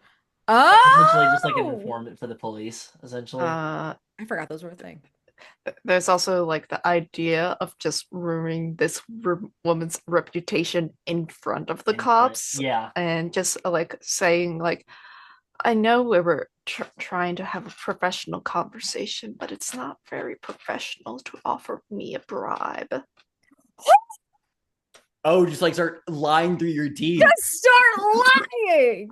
And And like then maybe there's just like people out in the street too. Like you're doing a whole a whole like bit. being like, help, help, I'm being oppressed. Like, Yeah. Shit. Okay, that's hilarious. I think she does drop the can so they don't okay. get into a physical altercation with her. Sure, She sure, sure, doesn't sure. kick it, but she drops it so they don't grab her. They probably grab her anyway. And she's Yeah, just, they slam you against the hood of the car. They're handcuffing you. oh my good. I really don't think that our police should be suppressing the voice of the people. I can't believe that you are against free speech and free journalism, free press, which is one of my rights. I love this, honestly. I think this is great territory. So you're going to be using your audacity here. Yes, you don't have any, Um, but like you I am don't, going. but yes. Go Okay, ahead. but I was going to leverage one of my because I have an idea on how to leverage the protests from the Vietnam War. Oh, perfect. I'm into it. Yeah. And she just started. She's like, "This is exactly what happened at Miskatonic when we were protesting the Vietnam War, and you pigs, you fucking pigs." Holy shit. This is awesome. Go ahead and roll with advantage. All right, that Be is be out here saying oink oink. I The got a voice actually 9. works for me when you're anti-cop and Yeah. No, the anti-fascist. voice works for me when you're Like anti-cop. it actually like when it's anti-cop and anti-fascist, then I'm like, okay, this isn't terrifying. Yeah, Great. no, this is fine. Yeah, we're good. I finally got an opportunity to scream about fucking pigs. It's Yep. a 9. 9. Okay. Yeah. Um, your complication is pretty simple here. It's going to be that like Detective Rumlaw is going to have you like not be like she's going to let you go and like and she actually has no active proof that like that the film that you have is actually like is actual evidence or not. So she's not going to let you can take it still. However, and she makes this very clear to you, if I ever see you again anywhere that even smells like the Firth case, we're gonna have a problem. And so if you encounter Rumlal again, she will not be as forgiving. You will very much go ahead and take the condition marked by Detective Rumlal, and that's Amazing. Thank you for I was like, spell the surname. Beautiful. and you fuck off. Yes. And she just like, Yeah, I love it. And Alphonse and Hester, what clue came of your scene? Oh, I think Hester has been sort of sort of like pointing out commonalities between the victims because we have not really established that at this point. And well, frankly, also brings up the fact that, well, for about like a week and a half now, I've been like being stalked by the killer. Like it's fine because like as far as I can tell, lost interest for some reason or whatever, but all these people, they have family issues. They were either abused as children or neglected and whatnot. And well, Hester Velakis, child of the Velakis clan and what have you, presumably probably also has family issues from the onset, but actually if you get to know him, he like seems oddly positive about his family. So yeah. I love it. All right, cool. Well, that'll wrap our on the record phase. Before we go off the record, let's talk about the rot. Do we have any moves that trigger during the rot phase? Do we have any prices that are owed? I don't believe so. Very good. Will we be blowing this thing wide open tonight? We have a lot of clues for the Gemini. I would dare say it's time to blow this thing wide open. I think we need a couple more. Fuck you. We're doing it now. I'll let know if you guys actually did want to hold off, I would mind. But I think the consensus is to do it now. Mm-hmm. Well, let's talk about this then. What question are we angling to answer? I know that like Daniel, you alluded earlier that like you might be trying to answer that like the sponsor question of exposing the sponsor. Or if you had to, what's the group? What start talking. That would be like, because that's a difficulty 4. That would be us like banking so many. And then the Gemini would be like a recurring danger too. That's a +7. Well, keep in mind if that clues that are not used can be taken as rewards. That's true. It's true. Yeah, that would be that's a fun angle. Strategery right there. Mm-hmm. This is also me trying to like pierce the veil and try to think of like what type of rewards would be associated with like what unlocks depending on how we resolve this threat. Yes. Sure. I mean, I'll happily give you some insight onto what some of the rewards entail. Okay. Because like, for example, if the killer is apprehended, one of the rewards is that the Gemini killer becomes a recurring character that you can consult, quid pro quo. Oh, fuck. But if they are like killed, there's another reward. There is no reward for if the Gemini gets away, like because they're a recurring danger. But obviously, Roy Green is an option as a side character thing. And then there's some other stuff related specifically to locations from this story. So like unique moves associated with like Miskatonic University and Bobby's West Arkham. So like they have some options. Yeah, I mean, as long as like I think if we try to angle for the 6 for complexity 6, we can still try to angle in the sponsor with the how do they choose their victims by making the Gemini a weapon of this sponsor. Ooh. And that also means that we don't have it as a recurring danger, and we could potentially capture him and have him as a side character. That might be the really best way for us to get. And then we also have some morgue file options as well, things to add to morgue files as well, depending on how many bonuses we want to spin on that motherfucker. Which I will gladly not take a morgue file. I will take my name out of the hat for a morgue file. I have so many of them. As long as I get my little boy Roy Green to toy with. That's all I want. Your boy toy? My boy toy. You deserve a boy toy. Yeah. I'm down with the 6 option. Me too. I love the 6 option. Okay. You can get weird with it. So who is the Gemini and how do they choose their victims? Let's go over all 11 clues we have available and someone can start theorizing. So we know that some books were stolen from the bookstore, mostly on cryptography and zodiac stuff. This was like before the murder. The student at Masonic gave a description of like someone that did not match, like it was like a police sketch drawing, did not match anyone that had been seen on campus before. There was a previously attempted break into the restricted section of the Armitage Hall of the library. There was that whole clue about Babylonian astronomy. The stars Pollux and Castor were known as the Great Twins. Um, Emilia Rodriguez was acting erratic the night of her death, painting nothing but silver keys. A book on Charles's desk was thoroughly annotated with notes on the Gemini cipher. There was a reel of footage containing a lost film from the 1920s, a sacrifice to bring forth a tentacle monster. Dr. Conan Hall reportedly did time for child abduction in California.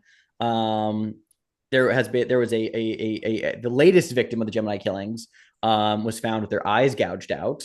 And then all the victims are victims of abuse or neglect.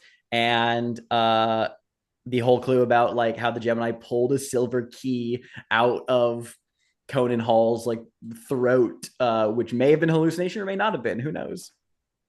I like that. I don't know who it is, but whoever it is, they were the child that was abducted by Dr. Conan Hall. Now they're grown up now.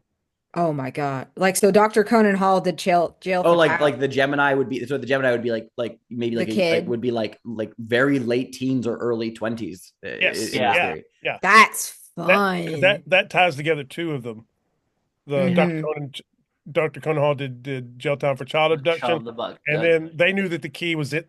The kid would know, now grown up, would know that he had the key somewhere's inside of him. Oh. That also explains the student's description did not match anyone on campus because they Oh, were able to blend in enough as a student, because they but looked like a not- student. Yeah, but because they look like a student, but not an actual student. Yeah, because they were just probably maybe a little bit on the younger side. And that doesn't Robert- stand out on a campus. The thing is, though, my question is like, so yeah, I mean that gives the Gemini a reason, or at least a connection to Conan Hall. But like Conan Hall was, I think, like one of the maybe like the second victim, if I recall correctly. Just anyway over the last like 6 months, like so clearly there's more to it than just Conan Yes. Hall. So yeah, like continue. Yeah. Yeah. Well, that's just to get us. That's just the Okay. place. Yeah. Okay. I have a solid foundation so far. I have a thought, unless somebody else has a thought. Have your thought. Okay, have my thought. So I think that was how the fact that this is the person that Dr. Conan Hall abducted as a kid, I think that's how the sponsor found them and is like, here is a connection and somebody who is willing to put their own life and safety on the line for our shit. Because it's like,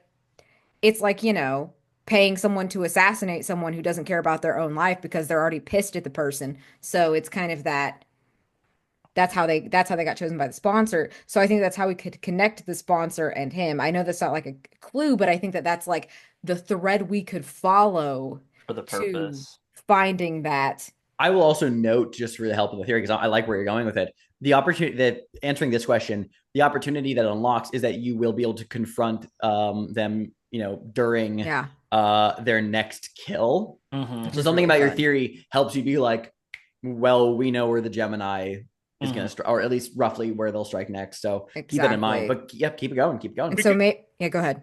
I was going to say the way that we know who's going to be the next is that since they're all victims of like child abuse or neglect, I think we know the next person will be like in that category. They also have to have something to do with silver keys. Because we could say Amelia being locked in a room is something like as a child being neglected, being locked into a room, having such a negative subconscious reaction to keys.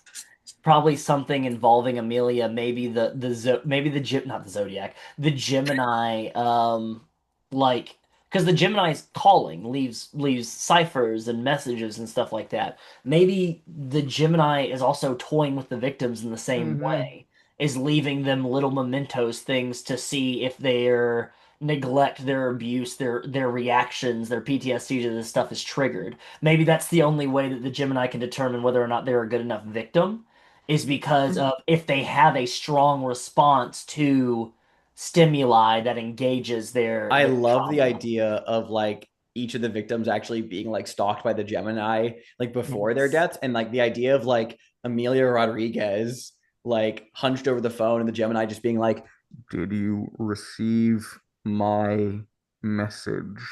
Just like shit like Yes. that, is very Mhm. creepy. Oh my gosh. And it's giving Smile in that like it has like they all are connected by this like trauma. Mhm. And Yeah. that is what powers whatever weird fucked up supernatural thing the sponsor wants, you know? Yeah. Because that seems like where we're going with this Can potentially. we say the new victim who had their eyes gouged out that there were keys behind their eyes Ah! Mhm. that they took keys out Oh, of each eye? That's Can we say fun. that? that's Yeah. fun. There I is don't know how we would know it, but something that I did want to toss up, and maybe potentially we could like do to like kind of show that there was like a maybe even the new victim with their eyes gouged out, that like Charles McCarthy.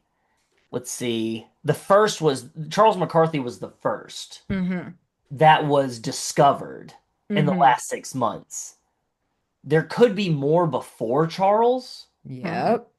but maybe Charles was the first of this new batch of victims because Okay. Charles had gotten too close to the sponsor's original purpose for the Gemini before. I Mm. know there's like some Ooh. 1920s film reels and stuff like that, but I like the idea because like Charles had like books stolen, and then Mhm. also like he had thoroughly annotated like notes on his desk about the cipher and Mm-hmm. He was everything. like real close to catching him. Yeah, and probably was part of the reason why we didn't tell like there's been more victims in the past because like Charles was a little bit unplanned.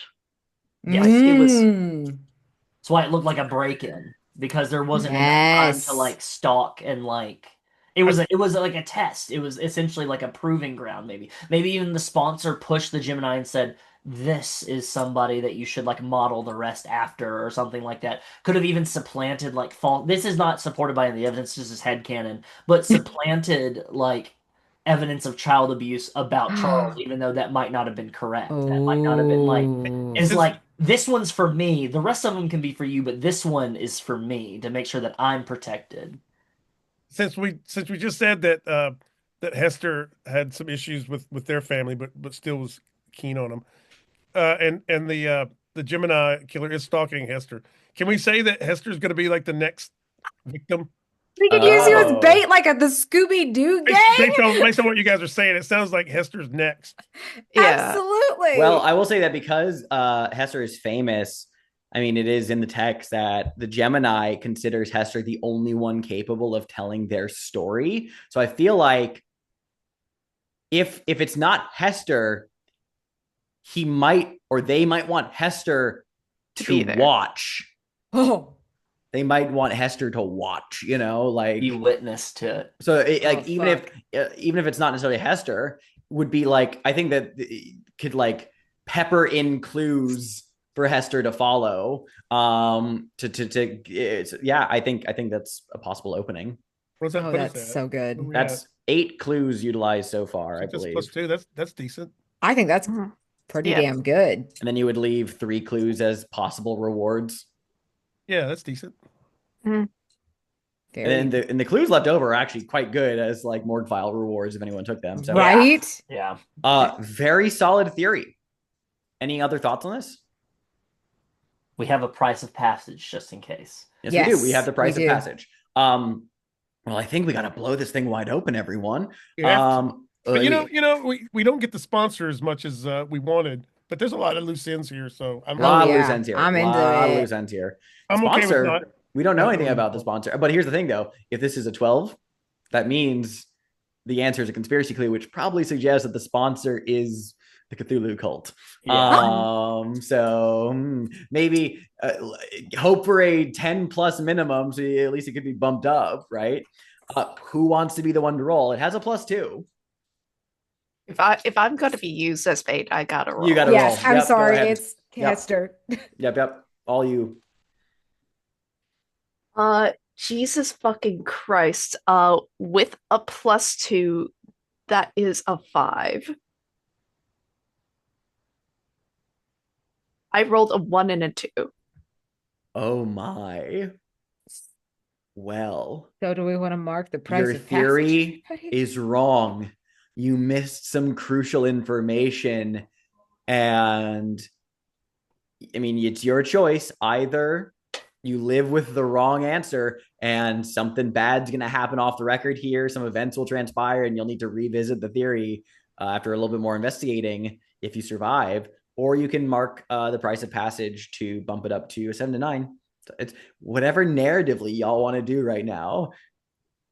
Our only options are so we can mark a price of passage and it's going to be a complicated. We're going to be correct, but it's going to be complicated. That leaves out there's no potential for there being connection to the conspiracy. Yeah. Our other option is that we go ahead and let it ride. We're incorrect.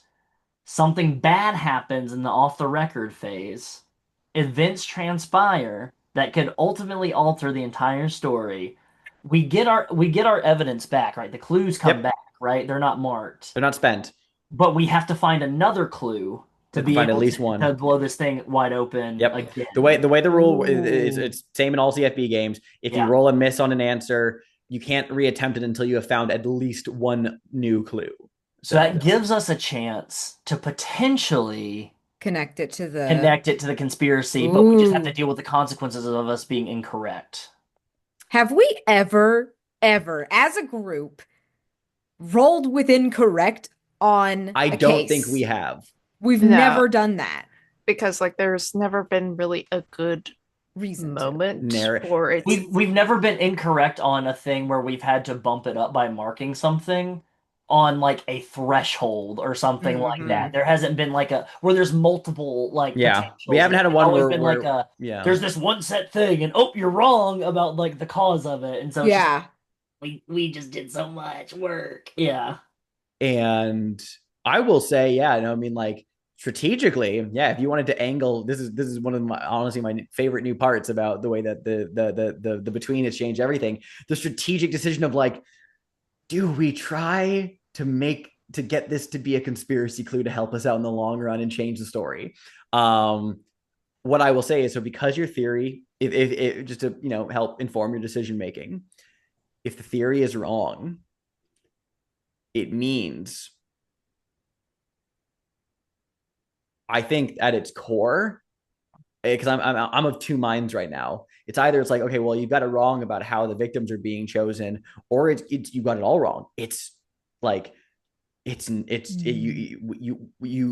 may not even be related to Conan Hall in that way, but all the same, my mind is thinking, no, I do think maybe Hester will get nabbed by the Gemini, not immediately killed, obviously, just be put in a really dangerous, hairy situation.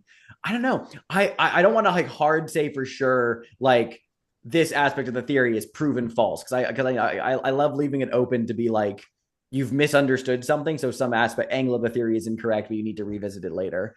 All the same, though, It could be that we misunderstood the power dynamic between the sponsor possibly, and the Gemini. very possibly. Maybe the Gemini is the one in control, and the sponsor is just being manipulated into supplying to like entirely possible. All the same, I do think that of the group, if anyone is going to be the most immediately in danger from something that comes of this, it will be Hester, because Hester's already being stalked by the Gemini.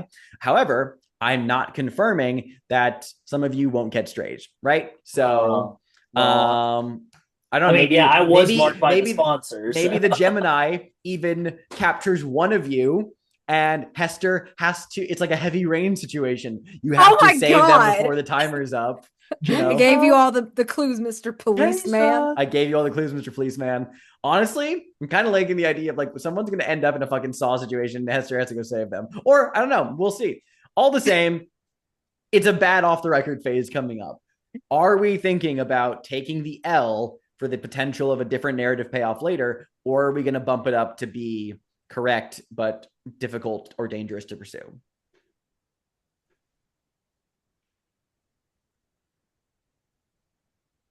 I'm gonna vote to bump it up. I'm down with whatever. I think both are fun. So Make a decision. I refuse. No. Wes and Chaotic, what are your thoughts here? Surrounded by bottoms. I'm thinking, Wes. I will make a decision, so don't worry about me. I'm gonna get a RPG cattle prod.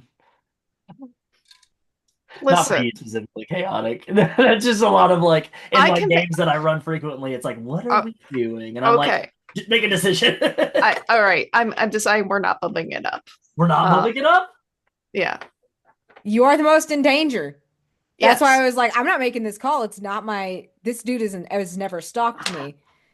Listen. Let's look at the resources I have. I still have like a majority of like my prices. Resources. Technically speaking, the shunned house is really popular during, like, very powerful during the off the record phase. If I could get there, like, I am safe. Um, Okay. so, and I still have like two morgue files, which imply that I'm very good at navigating during, like, in like complicated situations, as well as just like general, I know how to get off a bind. So listen, I have resources. I'm You know fine. what? Venture capitalist chaotic convinced me. You know Yep. what? Fucking let's let it ride. I'm not marking. I'm not marking. Venture My vote is capitalist. against. My All vote is right. against. The majority vote is the theory is wrong. You keep the clues, but Mhm. our off the record phase is looking pretty hairy. I like how B keeps this like poker where it's like, no, I folded. You don't get to see like and like Yep. you all folded. You don't get to see my flop. You don't get for like poker. It's like it's like you don't Yep. see how I would have voted because it's No, already you don't. If it's not my problem, now oh damn. it's gonna be Well, all of our problem now. by extension, I am assuming that the group will be wanting to do a investigation like off the record phase and not like a city desk one. So stay on the case. Very good. And we will need to set up the rest of the off the record phase next time because we're ending in the middle of the cycle. Let's go ahead and just look at hangover questions just so people don't forget about hitting those prompts. Everyone did answer a question, so you can go ahead and just mark that one for now. Oh, We get to we get to do Wait, that no, even sorry, though it was nope, wrong. sorry, we were wrong. Nope, you did not answer a question. My bad. Okay, that's what I was like. My brain is cooked. My brain is cooked. I'm sorry, Alex. No, you're good, dude. You're good. You're totally You're good. cooked. I'm cooked. You're Jessica, cooked. did you meet someone in a secret location under cover of darkness? No, but I plan on doing it soon. Did you charm someone with your sparkling wit? Yes, you did. Okay. Mhm. So you can mark that one. Mary Jane, did you deliver a distracted poetic speech? I don't think so. I yelled at a cop. Did you go to extremes to establish something was real? Not tonight, not today, but I imagine things are gonna get weird. Oh boy. So Alphonse, did you use your collection to help break a story? No. Not yet. No. Did you make an inadvisable bargain? Mm, the pause. almost. I mean, you'd say with the cops, yeah. I kind of I leveraged instead of oh no. That was during the off the record Last phase. cycle. That was last cycle, so it doesn't Oh, count. last cycle. Yeah. I'm sorry. Like, if our scene went a little further, I probably could have made an So I advisable think bargain. no. Yeah. Nothing this go around. No, And Hester, did you act in accordance with the inheritance because it was easier? Technically, no. Technically, no. Hester was very polite this session. Yeah. And did you chase pleasure as a distraction from your impending doom? Also, technically, no. Hester was more feeling out the waters for like the setup to these questions. You were letting other people chase pleasure, but you were just being very much like a host. What a good host. What a good host. All right. Well, nothing across the board. You lose. Good day, sir. And with that said, we'll set up the phase next time. So let's go ahead and jump to stars and wishes, everybody. I'll start. Well, first of all, that was great. That was really fun. I huge star to Mary Jane's fuck the police spiel she was giving. That was really fun. I was immediately delighted. Daniel, loved Jessica getting to flaunt the one of those faces move with Alia, because even though it was so friendly and nice, there was and I'm glad it played off because it's sort of what I was hoping it would do with the playbook. Was there was an inherent vibe of skeeviness, even though you were being super friendly, because it's all presented as being like, how do I gain their trust and how do I leverage it? And it was like I like that you didn't just play it as, oh, I'm being friendly. It's you very much, it was subtextual, that it was like, this is an angle, this is manipulation. I really liked the fucking orgy scene you narrated at the top there of how she made eye contact with Sal. That was, I don't know, it was very, very striking. And something about it was, I don't know, just it lent itself to like the mood. I feel like, I don't know.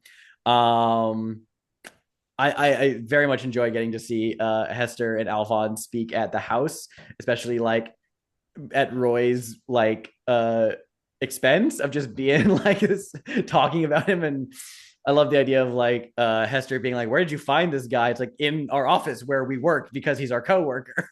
And I love the idea of like Hester just really never really clocks the fact that Roy exists as a person, which is really fun. And Alphonse, similarly getting to like set up, I like the way that you segued at the end that I mentioned already in the moment where it was like and now it's like the personal discussion's over, now we segue into like examining the Gemini stuff. That was a cool little transition point. But overall, loved the conversation there, loved that scene, how it played out between you two. And honestly, the overarching star for everyone is I am thrilled that we're rolling with the miss, because it was a great theory, but also like the discussion of like, oh, there might actually be like a strategic advantage to like taking the loss here, so we can maybe come back stronger the next time, and maybe turn it into a conspiracy clue, because it was a really good theory and it would be really cool if that worked out, but it didn't. So we get to live in a period of uncertainty. So I'm looking forward to that. I'm very much gonna throw the book at someone here and give you a hard time. My wishes are to see people watch some more of the reels of film that Charlie left behind, because we have more fucked up stuff to see. I really want people to start paying prices of knowledge too, because fun things happen in certain scenarios when you have certain prices paid. Um, as Wes might recall from the previous playtest we did of this, a certain danger has not reared its hideous head yet, but it might. And yeah, I'm also just excited for people to dive into St. Cuthbert's Heart, because that's another one where it's like it's either going to be a human threat or a supernatural threat. I think it's our first like like ostensibly like supernatural like question, because all the other ones are just like, oh, like, like it might be implied or assumed, but this is the first one that's confirming like, is this supernatural or not? So I'm excited to see which way that one goes, because both options are fun. Knowing this group, you're probably gonna go for the fucked up supernatural thing, but that's the beauty of role playing. We can never say for sure. But yeah, those are my stars and wishes. I do want to put in. I think probably for the next time, I've figured it out. If there's a way we can angle this to watch a reel of Charlie Firth's with Roy for a vulnerable move, if that can hit multiple things right there, as like of moving things along and everything like that, of like essentially I'm going to be going through this as Al was like, yeah, we figured it out and everything. It was like, yeah, I did my part, we figured it out, we got to the bottom of who the Gemini killer is, and that's for somebody else to deal with that as we see fit. The Gemini killer does not exist to Alphonse anymore. And so moving on to Charlie Firth, let's move on to the next one. So that's kind of like my wish, is that's kind of like, I just wanted to give you like a tee up so you can be prepared. Because it's just like, y'all got my brains moving, and this is great. Y'all are a great group. Thank you, Chaotic, for being such a warm and welcoming host. Um, a sparkle to myself, because I think I know where your last name comes from, Valakis. I think I know what like supernatural weird thing is tied to it. I'm pretty sure, just because of my own little studies I've been doing for a different game I'm writing. And so I will talk to it off camera and everything. But I love getting to see. I love finally. I've been wanting to have like more of like a more group scenes with Alphonse because I feel like Alphonse has kind of mostly been with other like side characters, and so I've been wanting to like have Alphonse be around other people because I kind of want to showcase what Alphonse looks like with like people on the same power level, I think to say, instead of like having different power dynamics. I like to see a more balanced power dynamic and how we like to see how weirdos compare with one another. Like how like because it's like Hester's like, oh, I'm so weird with my weird family and my weird house. And then Alphonse is like, oh yes, this is a weird house. I know all about weird though, with my it's just like that kind of like I'm weird too. You see, it's you and we're not so different, you and I like it when it's like I hate that dynamic when it's like villains and heroes or like antagonist protagonist. I love it when it's protagonist protagonist where it's like that mutual like, oh, we're both little freaks. Okay, got it. So like we're allowed to be freaky or allowed I'm allowed to like let unbutton my shirt a little bit. So thank you for that. Mary Jane Doe, the code switching from being creepy little a hippie girl to I fucking hate you, you fucking pigs. Like I'm so glad you took it to that level because how we're like, yeah, yeah, just call them on lying or just like say that you're being bribed. And you're like, oh wait, no, how does that look like to me? I can see you kind of calculating just real quick, and then you coming out with the it's giving Margaret Qualley and Once Upon a Time in Hollywood in the best way possible. That is not saying you're hackneyed. That's saying that you're emulating that perfectly of like the vibe switch of when Brad Pitt is like sitting there and just like looking at her being all cute and everything, and then she's like, "Fuck you, you fucking pigs!" And he's like, "Oh shit!" And then it's that kind of vibe, and I really appreciate it. Daniel, I loved where you took us in your little color description for Sal, what you've been working on of just like this whole just like this fucked up little factory tour for Sal, and the ride that you took us all along for. There were so many hills and valleys of that for me in a good way, and I really loved that. You are a very I love like it's similar with your writing, but I love your descriptions in character of how they are so direct, but they are evocative. You're not like I'm very flowy with my writing. I have to get trimmed by Alex can tell you as an editor. I have to get compacted a lot sometimes because I just let the fucking like sentences flow. I'm going to interrupt for a quick second just to throw out there that you know what is sexy as an editor? Being given too much because that gives me room to tidy. So Yeah. God bless you, Wes, for giving me material. But but I will say thank you, and you're welcome. But also I will say for Daniel, like you are so direct and to the point, but you never skimp on like details that help me like I you give me enough like layups that I'm able to slam dunk the rest of the scene setting in my own brain. And but you're very economical with it, and I really appreciate that about you. So that plays through with how you're playing Jessica. You're very matter of fact. You're very to the point and direct with what she's doing. You're not being coy or tongue in cheeky about like the things of how she acts and like carries herself without life. And I really appreciate that as a player because I am so used to other players playing sexy as like a oh tee hee, oh ha ha tee tee hee hee, aren't we all being so cute on screen together? And you're just treating it with like respect, like you would any other character that you're playing. Like take me seriously. This is a character. Take this character seriously. And so that should be applauded. That's really cool. I really appreciate that. Um, and then Alex. Um, There is something like very like creepy about your keeper style that is also like funny, but it is also like creepy again. And it's just like the weird shit you do where it's just like there is no difference in us being like, oh, look at us all like figuring out this in Hester's house. And then Hester looks out the window, and then there's the fucking Gemini standing behind a tree like Michael Myers.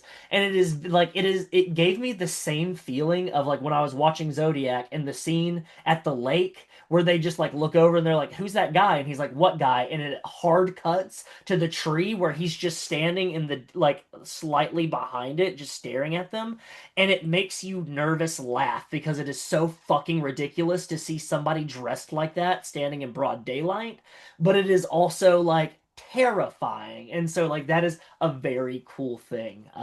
Yeah, I'm feeling I don't know. I like this game a lot. I like the vibes of it. I like the atmosphere. It is very much my kind of thing. I love detective stuff. I love journalism. I love like the 70s style, like but also Fincher style of like directing. I love like I just like the gameplay. It's this has been my favorite way to engage with Cthulhu mythos. Because a lot of the other times the Cthulhu mythos sits too like those games sit too much squarely inside of Lovecraftian lore and the text and the settings and everything like that to where it like feels so restrictive in your play style, and this feels so open, and we're allowed to engage with the mythos as much or as little as we want to, and we can take it and adjust it in its way. It's been very cool, like especially in comparison to games like Call of Cthulhu and like the most recent like Green Ronin Cthulhu Awakens, where it's like I like what y'all have done with the mythos, but y'all's mechanics feel like I have to play this a very specific style, and like the setting and everything like that does not restrict this. I could play a much more active and violent character if I wanted to, but I'm not. I'm embracing the fact that I just get to be a real person in what should be an everyday setting where weird shit is just happening. I like that a lot. So I appreciate that. Ka-chow. Got, I've got mine. I do want to play off on what Wes just said.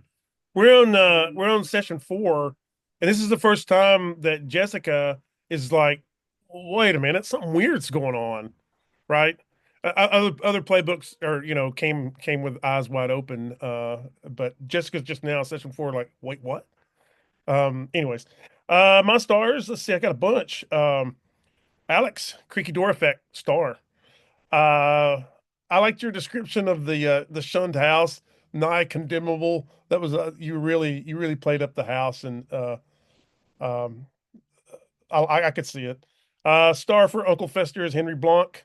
Oh, Charlie, that was I like that. And the description of the silver key being like torn out of Conan Hall's throat. Um, yeah, all stars. Um, B, the Chip movie poster scandal, star. You versus Octavia, big star. And also, hey, you today you did 2 times. You worked in your morgue files. You did a really great job with the midwife being kind of a creepy kind of video thing, and then the Vietnam War protest with your cops. That was awesome. Wes, um, star for your off-camera Muppet antics that the viewers don't get to enjoy, or cringe, or feel bad about themselves for picturing it. Star for God, no, I've never been to Velakis's place. When Roy asked, "Have you been here before?" That was good. And I'm going to give you credit for working out the L today for busting this wide open. And a star for both of you. I want a spin-off Odd Couple show with Hester and Alphonse's roommates. That would be good. Chaotic. I just put some things out for this banquet. Star for that. Hey, star for your paintings. Your description of the paintings there in the Shunned House, the older scenes of Arkham was really cool. And talking about barefoot B, her the Mary Jane character. I don't think it's a fetish thing in her case. It's like building character, like trying to explain why this hippie is barefoot, and like giving it some thought. And then I wrote down Hester's oddly positive, and I don't know what I meant. I think Yeah, oddly positive about his family. Like he's like, oh yeah, like he loves them, but they're not around. abusive, yes, but God love them. That's mine. Wishes. I think I'm gonna try to make do with my offer, and I think Jessica's gonna sort this all out with the police department coming down on Arkham Herald. Yeah, I have to echo a lot of stars. God, I really am thankful be that like you're like, oh man, I really don't want know I don't want to lose this clue, but like I don't know what to do, and just like taking like the suggestions like very honestly and just being like, oh yeah, oh, I can bullshit these people. Oh yeah, let's do it. Let's get arrested. Let's just let's make the police everyone's problems. So that was very enjoyable. Jessica, you just get things done. And just feeling like, yeah, shooting the shit. I don't need to do that. I know how to exactly clear these conditions, no problem. Um, yeah, God. Wes, damn. I was like thinking like, oh man, trying to angle like to figure out like I know like I said it was just like, oh, where do you find this guy? I don't think it's like that Hester doesn't know about Roy Green, but more about like why does Alphonse know about Roy Green? Because like Roy is like a little bit of a nobody, and Alphonse seems to be like the person who also is like friends with like a bunch of like important and influential people. So like him hanging out with Roy, that's a personal project. What's going on there? And can Hester get in on it? Because like although Alphonse may not have pets, Hester wants pets. So he's a little freak, in more ways than one. But yeah, above all else, he's like a very polite host. So it's just like, because you can't battle over Roy. Alex, it was a Come here, very, Roy. very Come here, Roy. Come to Al. Come on, Roy. Come on. We'll put him in the middle of the room and see which side he goes to. Mhm.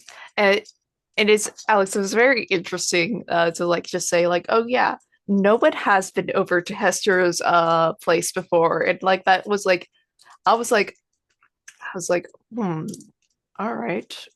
Why why didn't Hester allow people to come over before? And it's like he's very independent, but he's also like very mistrusting of other people. So like it really helped like characterize my character further in ways that I was not really actively thinking about. So yeah. God, I really need to figure out how to do these hangover questions next time because I don't know what's going to happen. Everybody's going to be suffering and I'm going to be suffering with them. I think I'm just going to have to exert myself and just be a little freak even further. Maybe seducing the Gemini killer will help us in this situation. You're gonna get me making a lot of heavy breathing noises, the Gemini in general for the night phase or the off the record phase. So I don't mhm, know. See what happens. If you build mhm. it, he will come.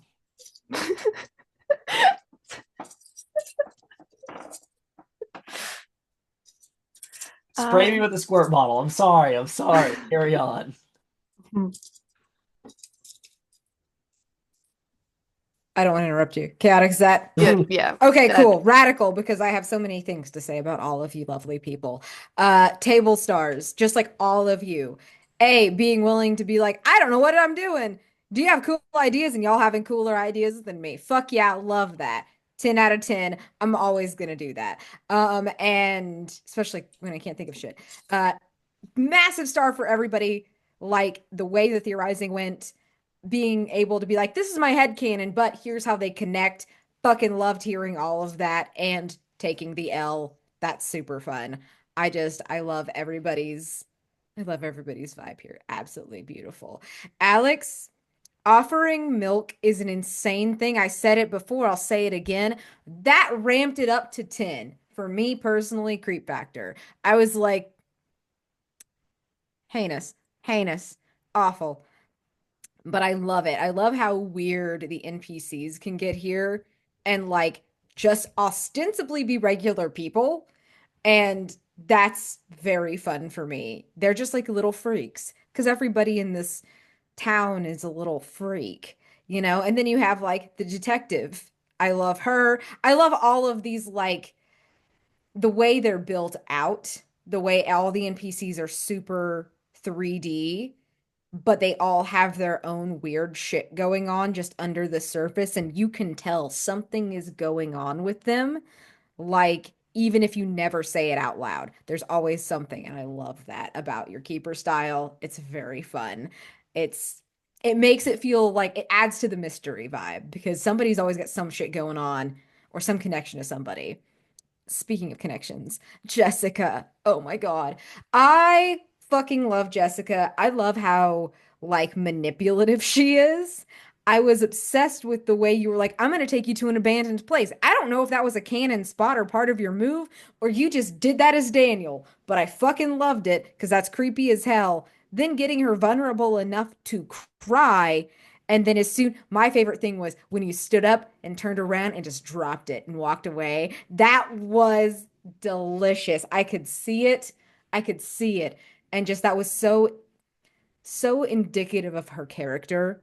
And I really love it because like, yeah, she's like us, the normal one of us, but she has this air of menace about her that I think puts her 100% on the same level as like Alphonse and Hester, not because she's creepy, but because she is powerful.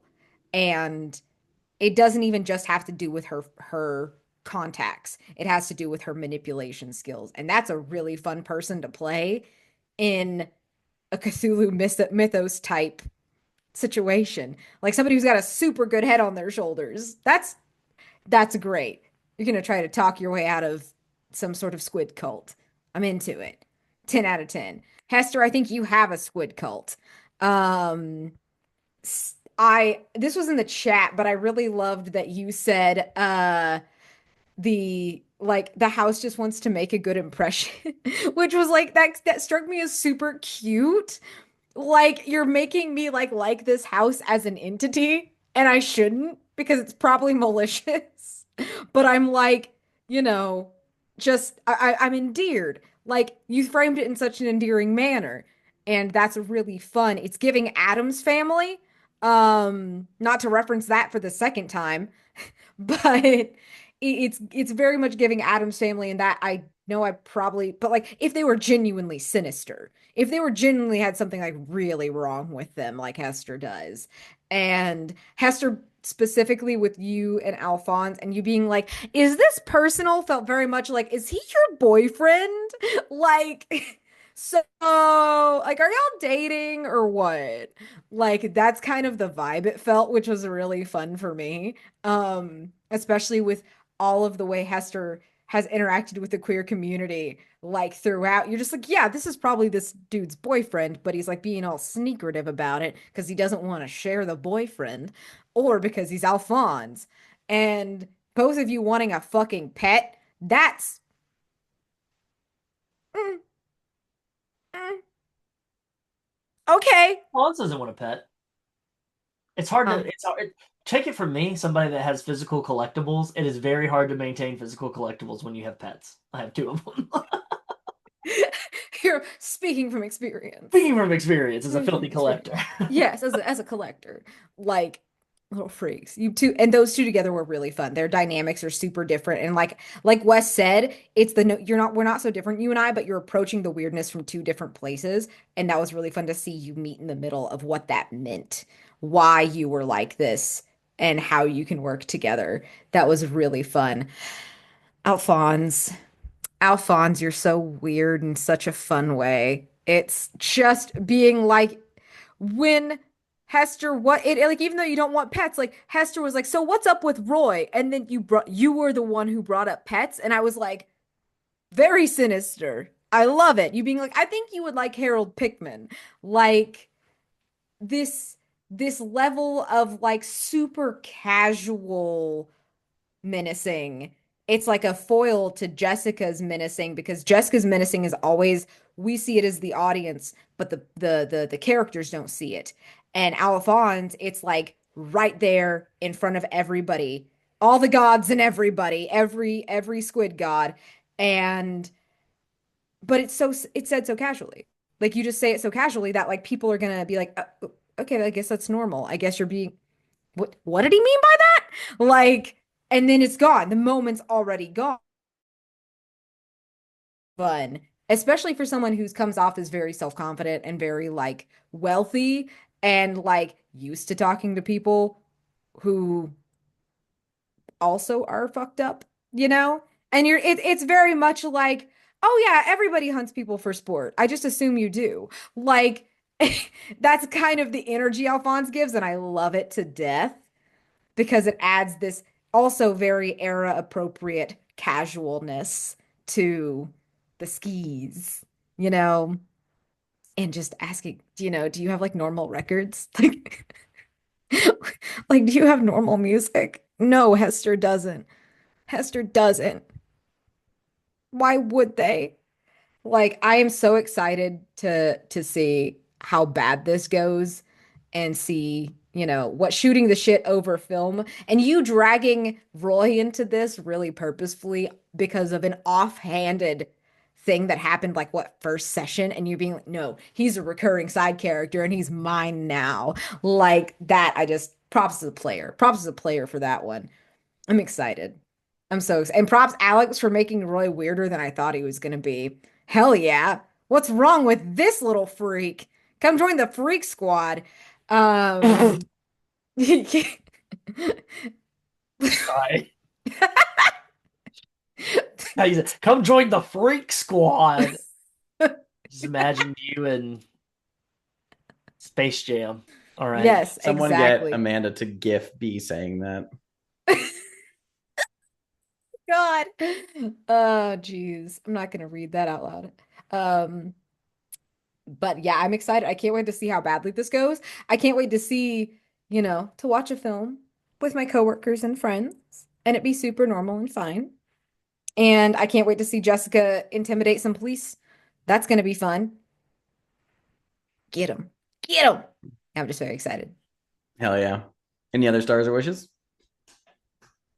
Then I will bring this session to a close and wave goodbye on the recording. Eat shit, nerds.